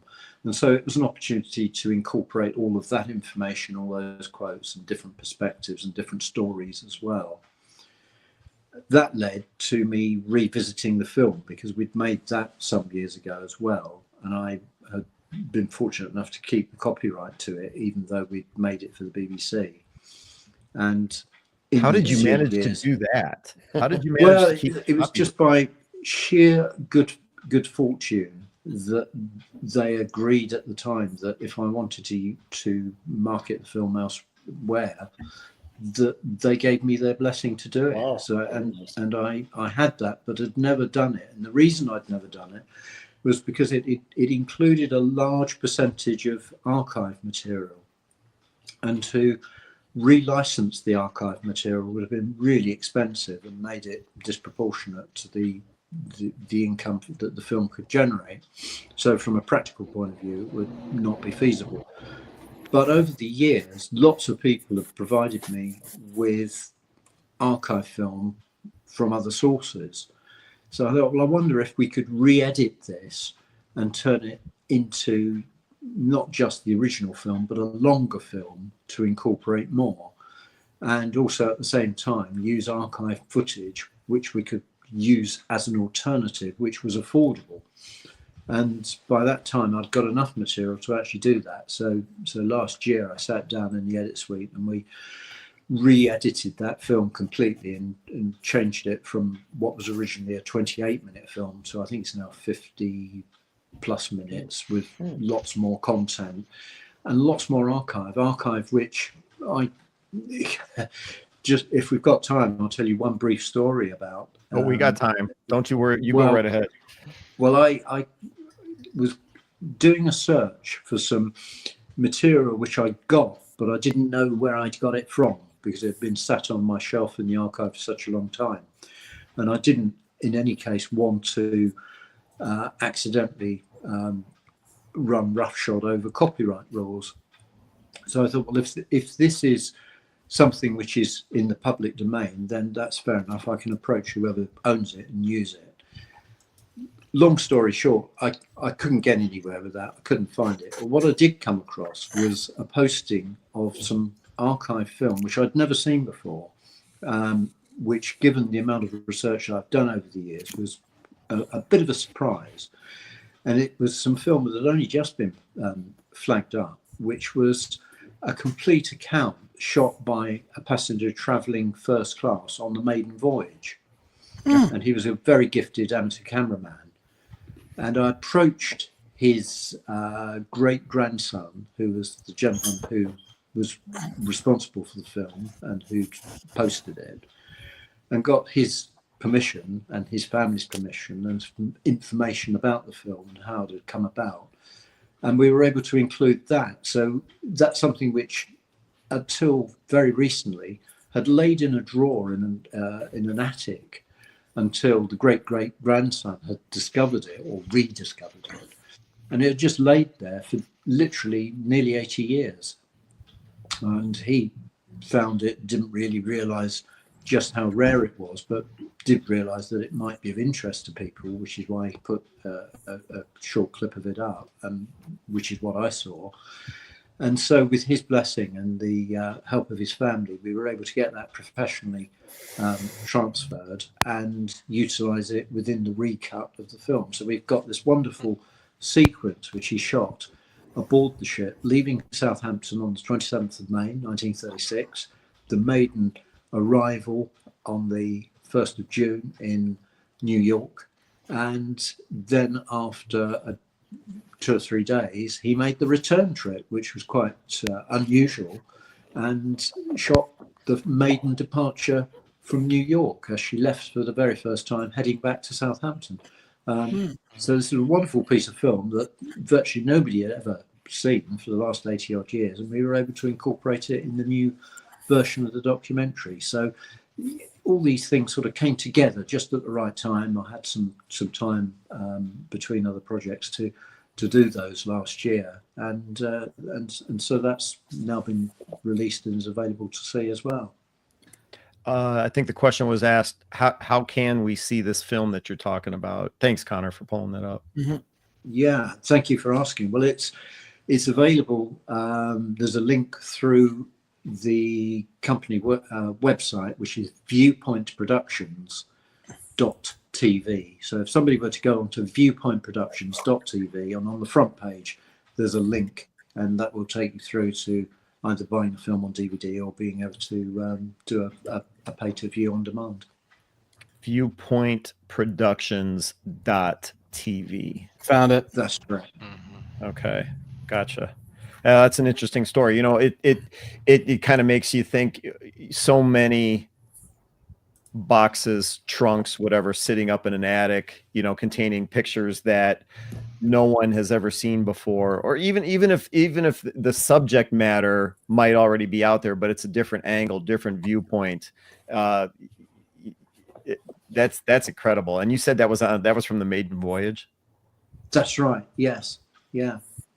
And just going back to the World War II tragedy of Curacao, there is a first-hand account, which I've quoted in the book, of I think it was the first officer was called to the bridge because other officers who were on duty at the time, on watch, were seeing Queen Mary looming up behind them, and at that point didn't realise that a collision was imminent. And the first officer was a very keen photographer, and they shouted down to him, "Come up, bring your camera. There's a fantastic shot here." And allegedly, he took a photograph of the ship looming up towards the escort ship. And I've always wondered, is that a fable? Is it true? It sounds as if it's true because it was in his words, and he survived the tragedy. So, you know, talked about it after the event. Somewhere, if that were true, that photograph presumably exists. And what an amazing piece of history that is. Somewhat macabre, and it's a tragic event, but nonetheless, it's still a little piece of history, which, for all we know, may well be amongst those things which, as you say, are laying in trunks and drawers and, you know, have not been disturbed for many, many decades. Mm-hmm. Yeah, that would be wonderful. like you said, it's a little macabre and everything like that, but it would be wonderful to find something like that. It's history. I love thinking about where it could be sitting right now, undeveloped. Well, David, you've been really generous with your time. Yes. I want to remind everybody that we've been talking to David Ellery, so generous with his information, taking us behind the scenes of the RMS Queen Mary. His book, The World's Favorite Liner. Check out the link in the description of the video you're watching right now if you're interested in his book, either from the U.S. Naval Institute Press or from Amazon. Click on the links. David, can't thank you enough. Right now, it is 2:40 a.m. in England.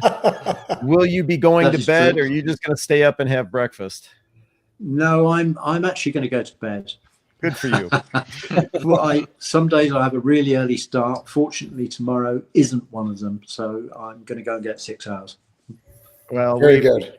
We appreciate you jumping on with us tonight. Yes, thank you very much. Thank you very much. Yep. It's Thank you. been very interesting It's learning been about my the Queen Mary. absolute pleasure. Thank you very much for inviting me. Real pleasure. All right. Very Well, welcome. we are going to kick you off and talk behind your back, although you're probably going to be just as happy to get off. Yeah, you have a great evening. Thank you very much. Thank you. Thank you. Thank you, Thanks David. all of you. Thank you very Thank you. And Jack Russell from the U.S. Naval Institute Press. Where are you located here in the States? So USNI is at the Naval Academy in Annapolis, Maryland. I live in Northern Virginia, So outside you're of, East Coast. Okay. outside of DC. Yeah. Mm-hmm. And before we kick you off, I wanted you to remind everybody what your YouTube channel was, your podcast that you do with Ryan Szymanski. Oh yeah. So so the YouTube channel is Bearing Straight, and the Portholes podcast is what I do with Ryan. So we do that once a month or so, but we actually post usually once a week. We cover various naval history topics, of course, and I do it with my dad. So we cover different things depending on what the interest of the week is. And your next episode is, did you say it's the first Thursday of each month that you do it? The podcast is typically the first Thursday of every month, whatever day that happens to fall on. Okay. Gotcha. So Yeah, when you say Bearing Straight, how is that spelled? How do you? yeah, It's BEARING, like bearing, like, Yeah. and then straight, as straight, like it's kind of a play on words. Yes, it is. So yeah, but yeah. so your next episode is July 3rd, the day before the holiday. Yes, Ryan and I are doing Navy movies. Oh, okay. Yeah, exactly. So how that's shaped the world and everything else. And I want to say that all of this in our year of the author that we've established this year for the Museum Ship Mafia is working with USNI Press and with Sam and Jack. And we can't thank them enough for them feeding us all of these authors that we covered so far throughout the year, halfway through. And we've got some very exciting things coming to you for the next 6 months. And we hope that you've engaged with the books, either by purchase or begun to explore them. And we can't thank USNI Press enough for their assistance and helping us get these great authors and sharing their passion with everyone. Yes, thank you, Shane. And this is obviously something that we've been working on for a number of years. Obviously, I've known most of you all for quite a while. No, I'm super happy that you all have provided us with yet another outlet for authors and to showcase not only obviously showcase the books.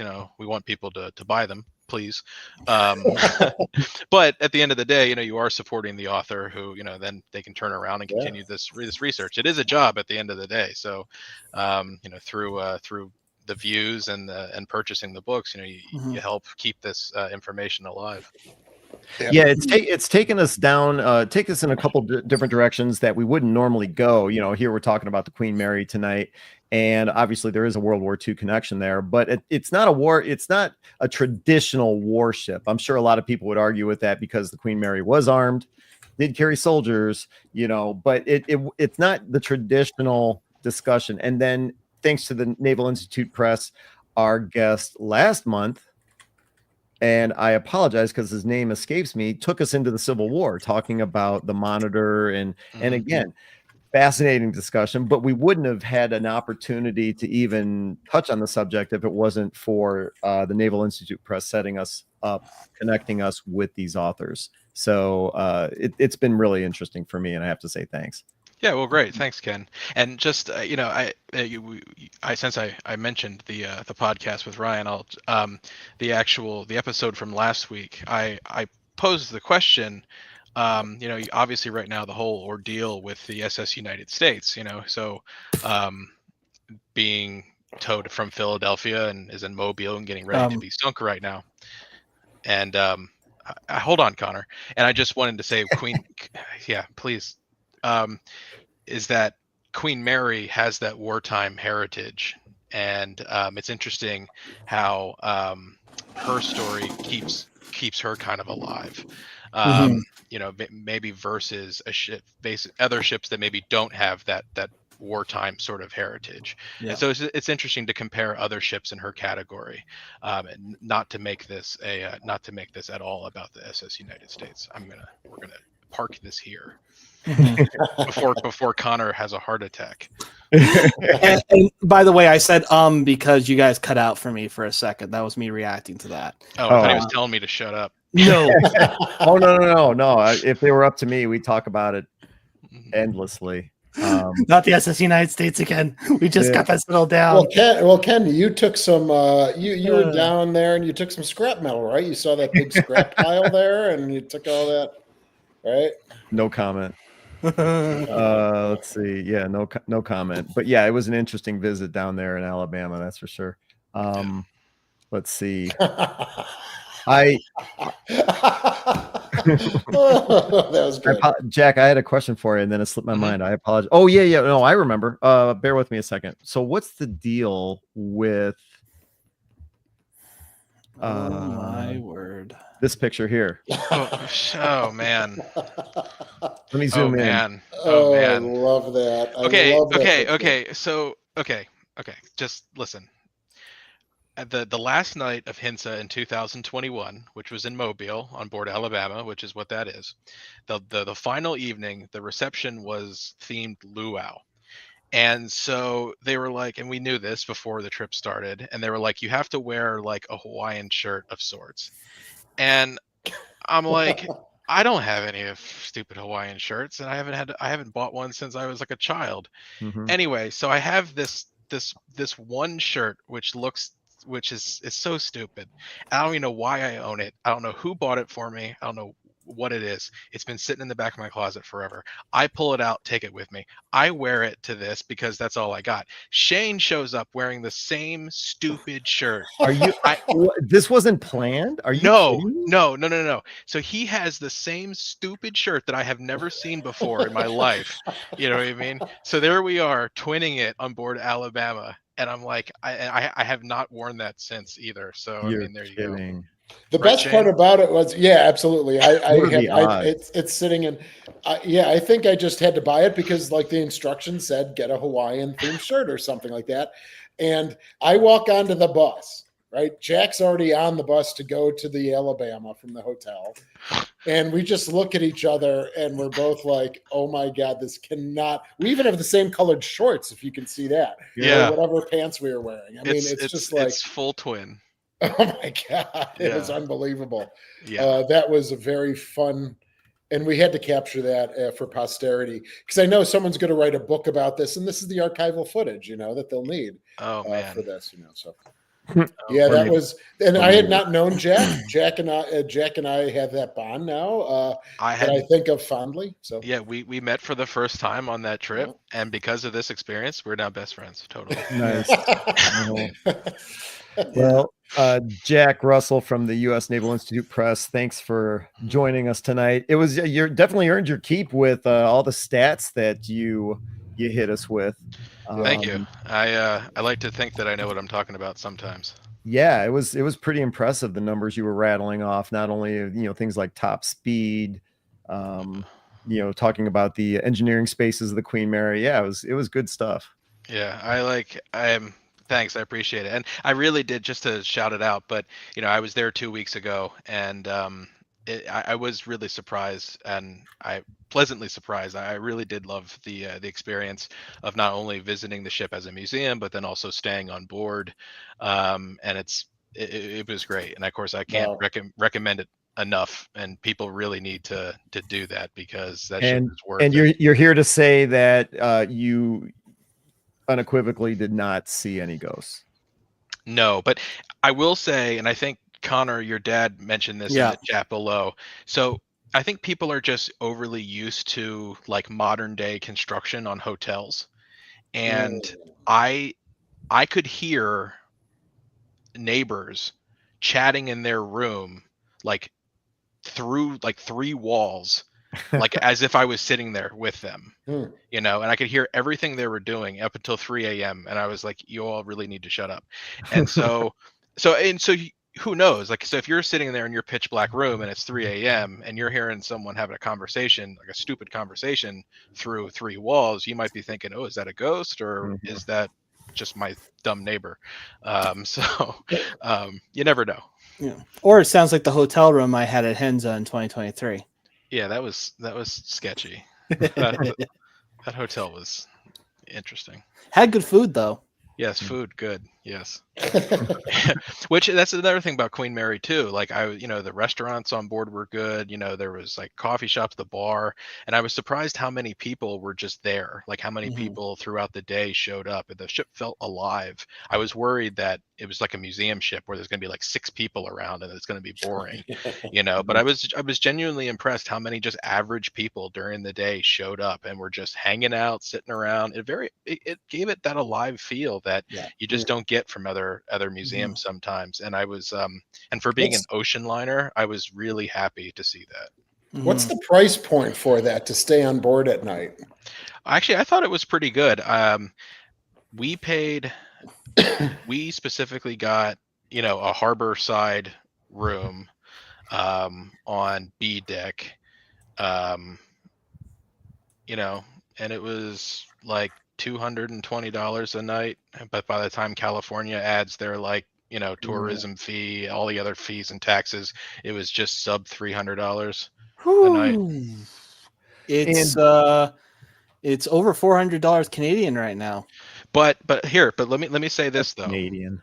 But if you stay on board, you basically have free run of the ship. So you're not paying for parking, you're not paying ticket pricing, and you can basically tag along with whatever you want to do. You know what I mean? So you have access to all the exhibit spaces and everything. So tours that, you'd normally pay like $40 for or something, you can just walk right through yourself. That's all included?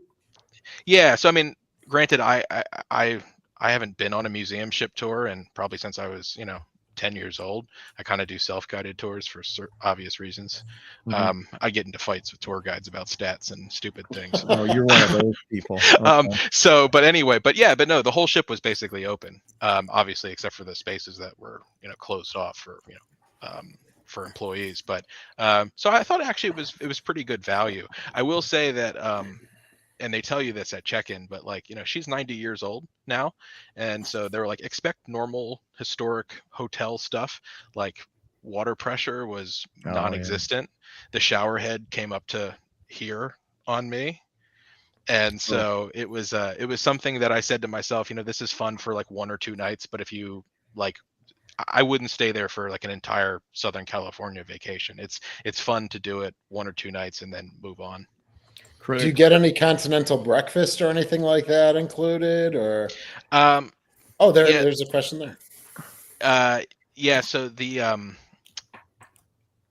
are certain packages available. I didn't buy anything additional, but I did have breakfast on board the ship, and I did have a dinner. I did have a dinner on board the ship. So, so that was good.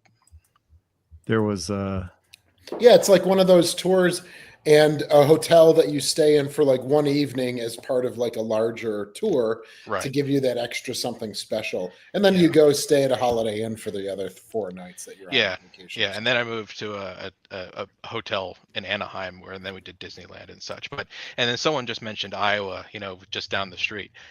On Google Maps, Iowa is just down the street, and you're like, oh, this is super easy. But you're in the port of Long Beach. It took 45 minutes to get from Queen Mary to Iowa because of trucks and all Yeah. it's insane. And that's another point that about Queen Mary that I wasn't thrilled about was, you look out and you can see the city of downtown Long Beach and it's cute. You look the other way and it's just gantry cranes and trucks and intermodal ships and stuff like that, and it just kind of ruins the experience just a little bit. And then same goes for Iowa.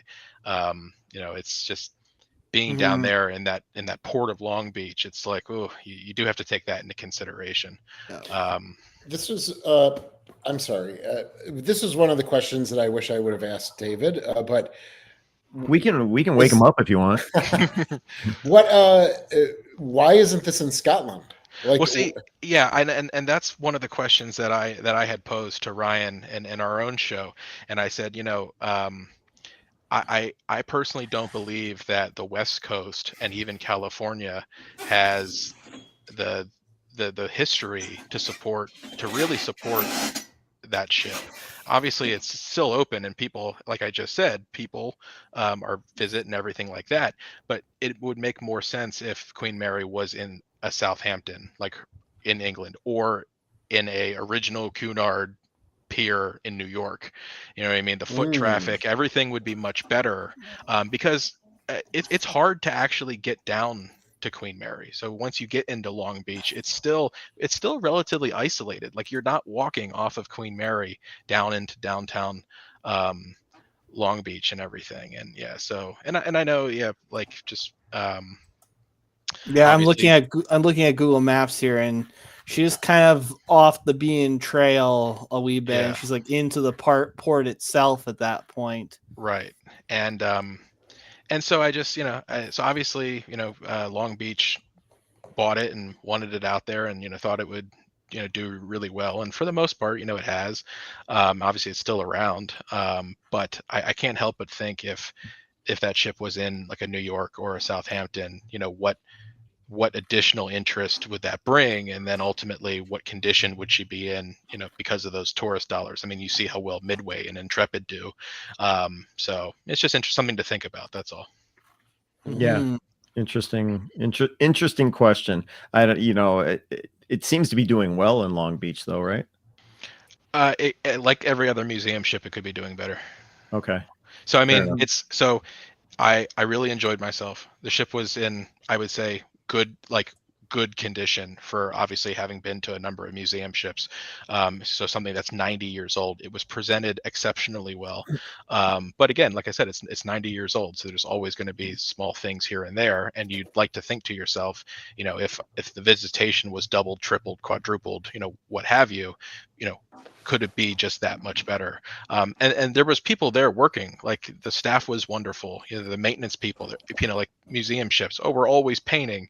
The people were doing maintenance, and it was great. So I can't say anything negative about it. I was just, again, in my mind, curious as to if it was in maybe a more, if it was better, if it could be accessed better, like by foot traffic, like New York, Southampton, something like that, and maybe was in a part of the world that shared that history, like obviously like an original birth in New York, Yeah. what would that be like? That's all. Well, Jack Russell from the U.S. Naval Institute Press, we're going to kick you off. Yes. But I want to say, hey, it was nice meeting you, man. Yeah, you too, Ken. It was a pleasure having you join us tonight. Like I said a few moments ago, your knowledge, the stats you're throwing at us, pretty interesting stuff. Yeah. So I'm sure we'd like to have you on again sometime soon. Oh yeah, Absolutely. just let me know. And give us a plug one more time of your YouTube channel. Yeah, so that's Bearing Straight, and spelled Bearing, and then straight. STRAIGHT.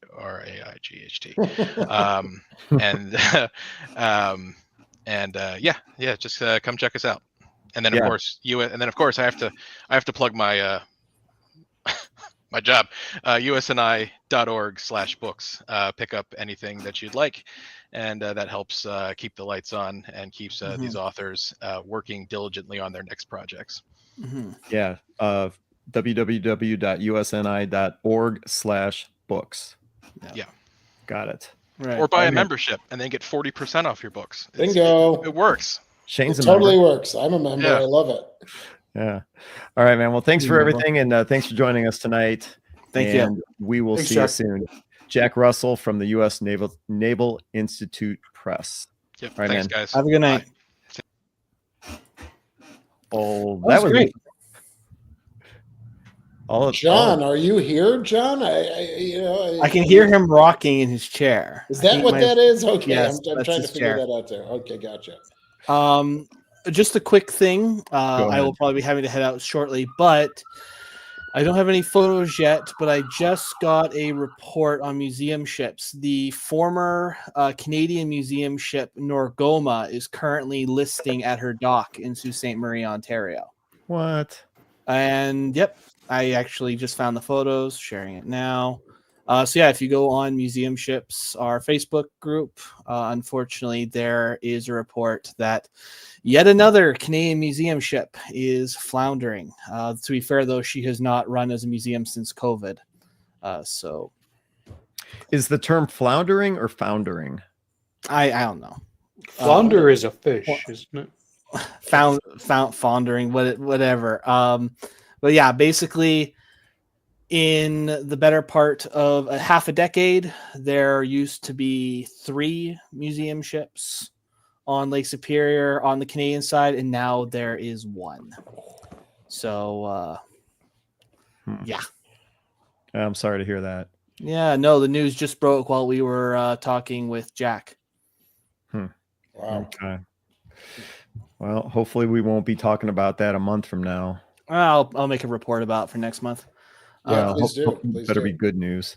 All right, let's jump into the real reason why we're here, and that is to talk about the Buffalo Naval Park.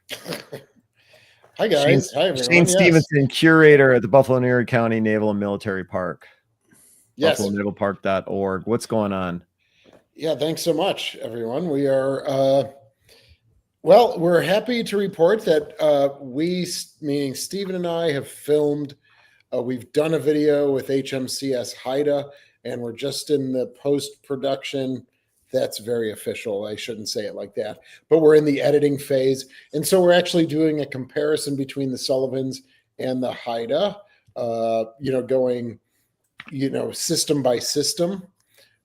And so we should hopefully be releasing that at the end of this week or maybe early next week. And then I plan on doing a live session with the team up there from Parks Canada and doing one of our live sessions at night, in addition to on top of the museum Ship Mafia. So we'll be doing that my gosh, we're in our season now. It's nonstop, and we're hosting the HINSA Symposium and the National Maritime Historical Society Symposium this year. We're getting ready for that. There's a lot of interest because we're the western terminus of the Erie Canal, and it's celebrating its 200th of its full opening this year. So we're doing a canal series with the Buffalo Maritime Center and the Buffalo Harbor Museum. And so every other Thursday throughout the whole summer, there's lectures and talks that are using our space for that. We have reenactors coming in July. We're going to be celebrating this Saturday, the 80th anniversary of Little Rock's World War II service. And it's also the 65th year of her 1960 Galveston service. So Hold on a second. Who's this blue Ray-Ban guy? Yeah, he or she, I'm sorry, has been on before. I mean, Really? Obviously, with the name of their handle, Yeah, like they're into passenger liners, right? fantastic comments though throughout the whole broadcast. So whoever you are, thanks. Thank you. Much appreciated. Anyway, sorry, Shane, to interrupt. No, that's all good. I mean, very engaged, Mhm. of course. So yeah, we've got reenactors coming on board. Oh, it's the that's what I was saying, the 80th anniversary. So this Saturday we're doing. What kind of reenactors do you have come on? How does that work? I can't even think about. Well, it's something that I saw at the Alabama when Jack and I were wearing our stupid lobster shirts together, because that's what that was. Those were little lobsters. Oh, really? Okay. Yeah. And so we started partnering last year with a group, the Military History Preservation Group out of Ohio. And they came last year for a weekend and they cooked food and it's general quarters on the Sullivans and, man the guns and then they have a couple spots throughout the ship. So I've worked with them to create like a 5-year plan. Mhm. So this year it's called Mess Call, and it's July 13th through July 11th through the 13th of this year. And they're going to be cooking food all day for staff themselves, volunteers, and the visitors. So visitors will get like a little taste sample, and all the food's going to be right out of a World War II cookbook. And then, of course, they'll be doing general quarters as well. They'll be talking about the mail system in World War II, and they'll be like showing how they censored letters and things like that. So, and this is the second year out of 5. So looking forward to that. Then, of course, the canal stuff that I've mentioned, partnering with the Slater for a joint ticket, because they're at the eastern end of the terminus of the Erie Canal. We're at the western end. So we did a joint $60 ticket that hasn't been fully released yet. But with that, you'll get a challenge coin with the Slater and the Buffalo Naval Park on obverse and reverse. And you can buy a ticket to both and then travel along the Erie Canal and maybe still in a car on the 90 or whatever, but on the Interstate 90. So yeah, there's a lot of activity going on. And of course, the big thing is the dry dock that came out last week, that we're just not going to be able to make it. We were hopeful that we'd be able to make it this year. It does not appear as though that's going to happen. So now we're back into survivability mode for the Sullivans to get her through another winter. And we're talking to other people who've gone through this, other experts, and again, lowering our uncertainty level of how to best handle this. And then in 26, we'll get ready to go. Okay. That I wasn't aware. I don't know if that was made public, but I wasn't aware that it's being pushed back. So that's got to be a little frustrating. It is. That's all I'll say about it. But it is frustrating. We had hoped. This wasn't like it was a deadline that was missed, right? We had put out a target date of this year, a certain month of this year as a target date. It wasn't a deadline or we're screwed or we're in trouble, right? But it was what we had hoped for when we started this process back in 2023, really roughly, was let's shoot for October of 2025. And we'd begun to work on that, and we're just not going to miss that target. We're going to miss that target date. So we're now looking into 2026. Okay. All right. Shane Stevenson, curator, Buffalo and Erie County Naval and Military Park. Check out their YouTube channel. Search for Buffalo Naval Park in the search bar. And I don't think I've said it tonight, but I always like to tell people, one of the simplest yet most effective way to throw your support behind these museums, especially museums that have YouTube channels, is to watch their content, become a subscriber. And, obviously it'd be great to visit buffalonavalpark.org and make a donation. But even if you can just become a subscriber, like their content, that in the long run helps to generate revenue through platforms like YouTube. So definitely check out Buffalo and Erie County Naval and Military Park's YouTube channel. Shane does a lot of content on there. You're going to see his happy face. So, all right, moving on to the USS Slater. John Epp, This is an easy one. All I got to do is do this. Hey, John, you look great in your camouflage. Yeah, It's wonderful. looking great. Where's John? I don't see him. His camo's too good. You check out their YouTube channel, search for USS Slater, John Up, curator. What's going on? I'll share some pictures, I guess. Well, in the meantime, I can do this. Look at that. Oh, that's a good one. That's nice. Let's take it from our whaleboat. Yeah. I'm so jealous that you have a whaleboat. I wish I could have gone on it. So just a couple pictures, work that's been going on since our last visit. Mountain 33, the training gear.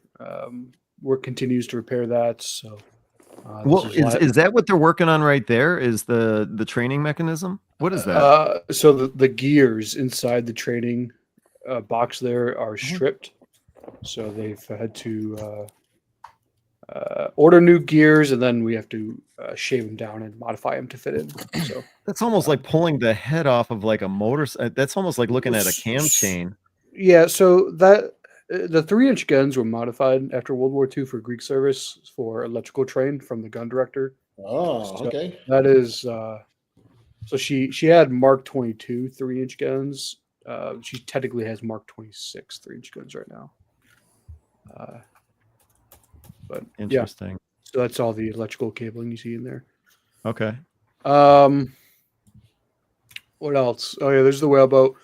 We've been hosting a few groups the past month. Here you see actually New York State.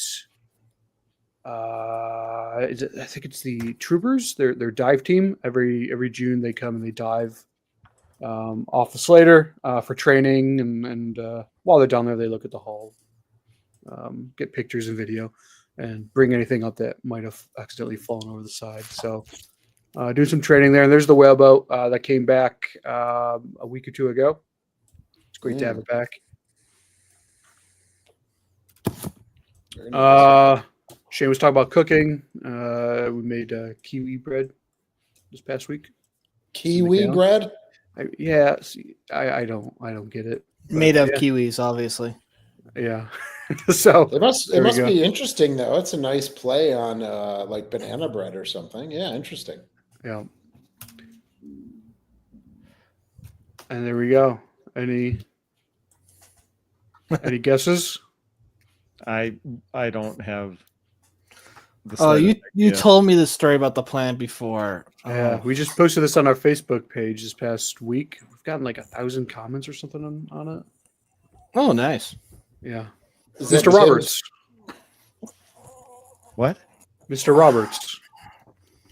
The movie. You'll still Okay. have to, yeah, whatever. No, Yeah. don't get Yes, it. yeah. All right. So look up Mr. Roberts and you'll get it. Okay. If you YouTube Mr. got it. Roberts Palm Tree, you'll see it. Yeah. Tim Yeah. figured it out. Well, it takes a certain generation to get it. It's very popular. Sorry, Tim. Boom. I guess I'm too young. You know. Oh, there you go. Yeah. So, yep. Mic So drop. there we go. That's all I got. Oh, okay. All right. Gotcha. All right. Well, John Epp, curator at the USS Slater, the museum ship in Albany, New York. Like I said, a few Tim, didn't you just celebrate 30 years at the kid? Yeah, I think he did something around there. Yeah.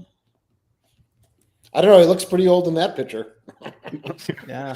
uh, he He kinda looks very hairy in old that and photo. wise. Old and wise. Let's say that.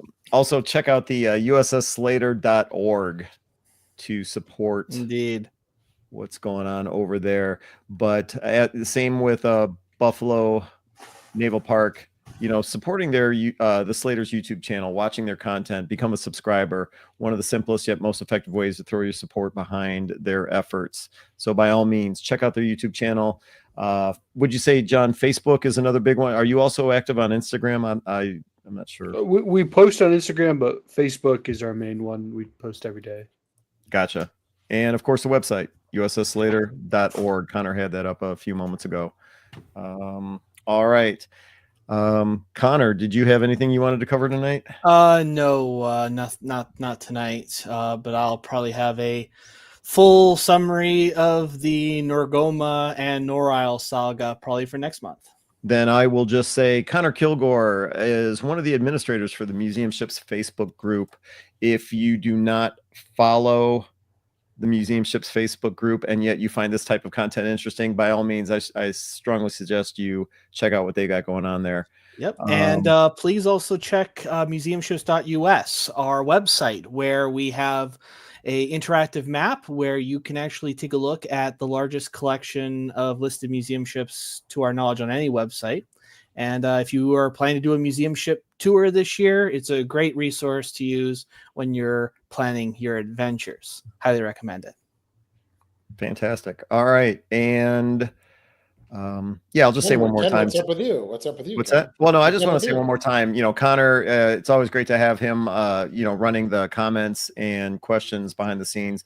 Also one of the administrators of the Museum Ships Facebook group. So if you check out that group on Facebook, you're going to see Connor actively making comments, making posts on there as well. So we're happy to have him here. Mm-hmm.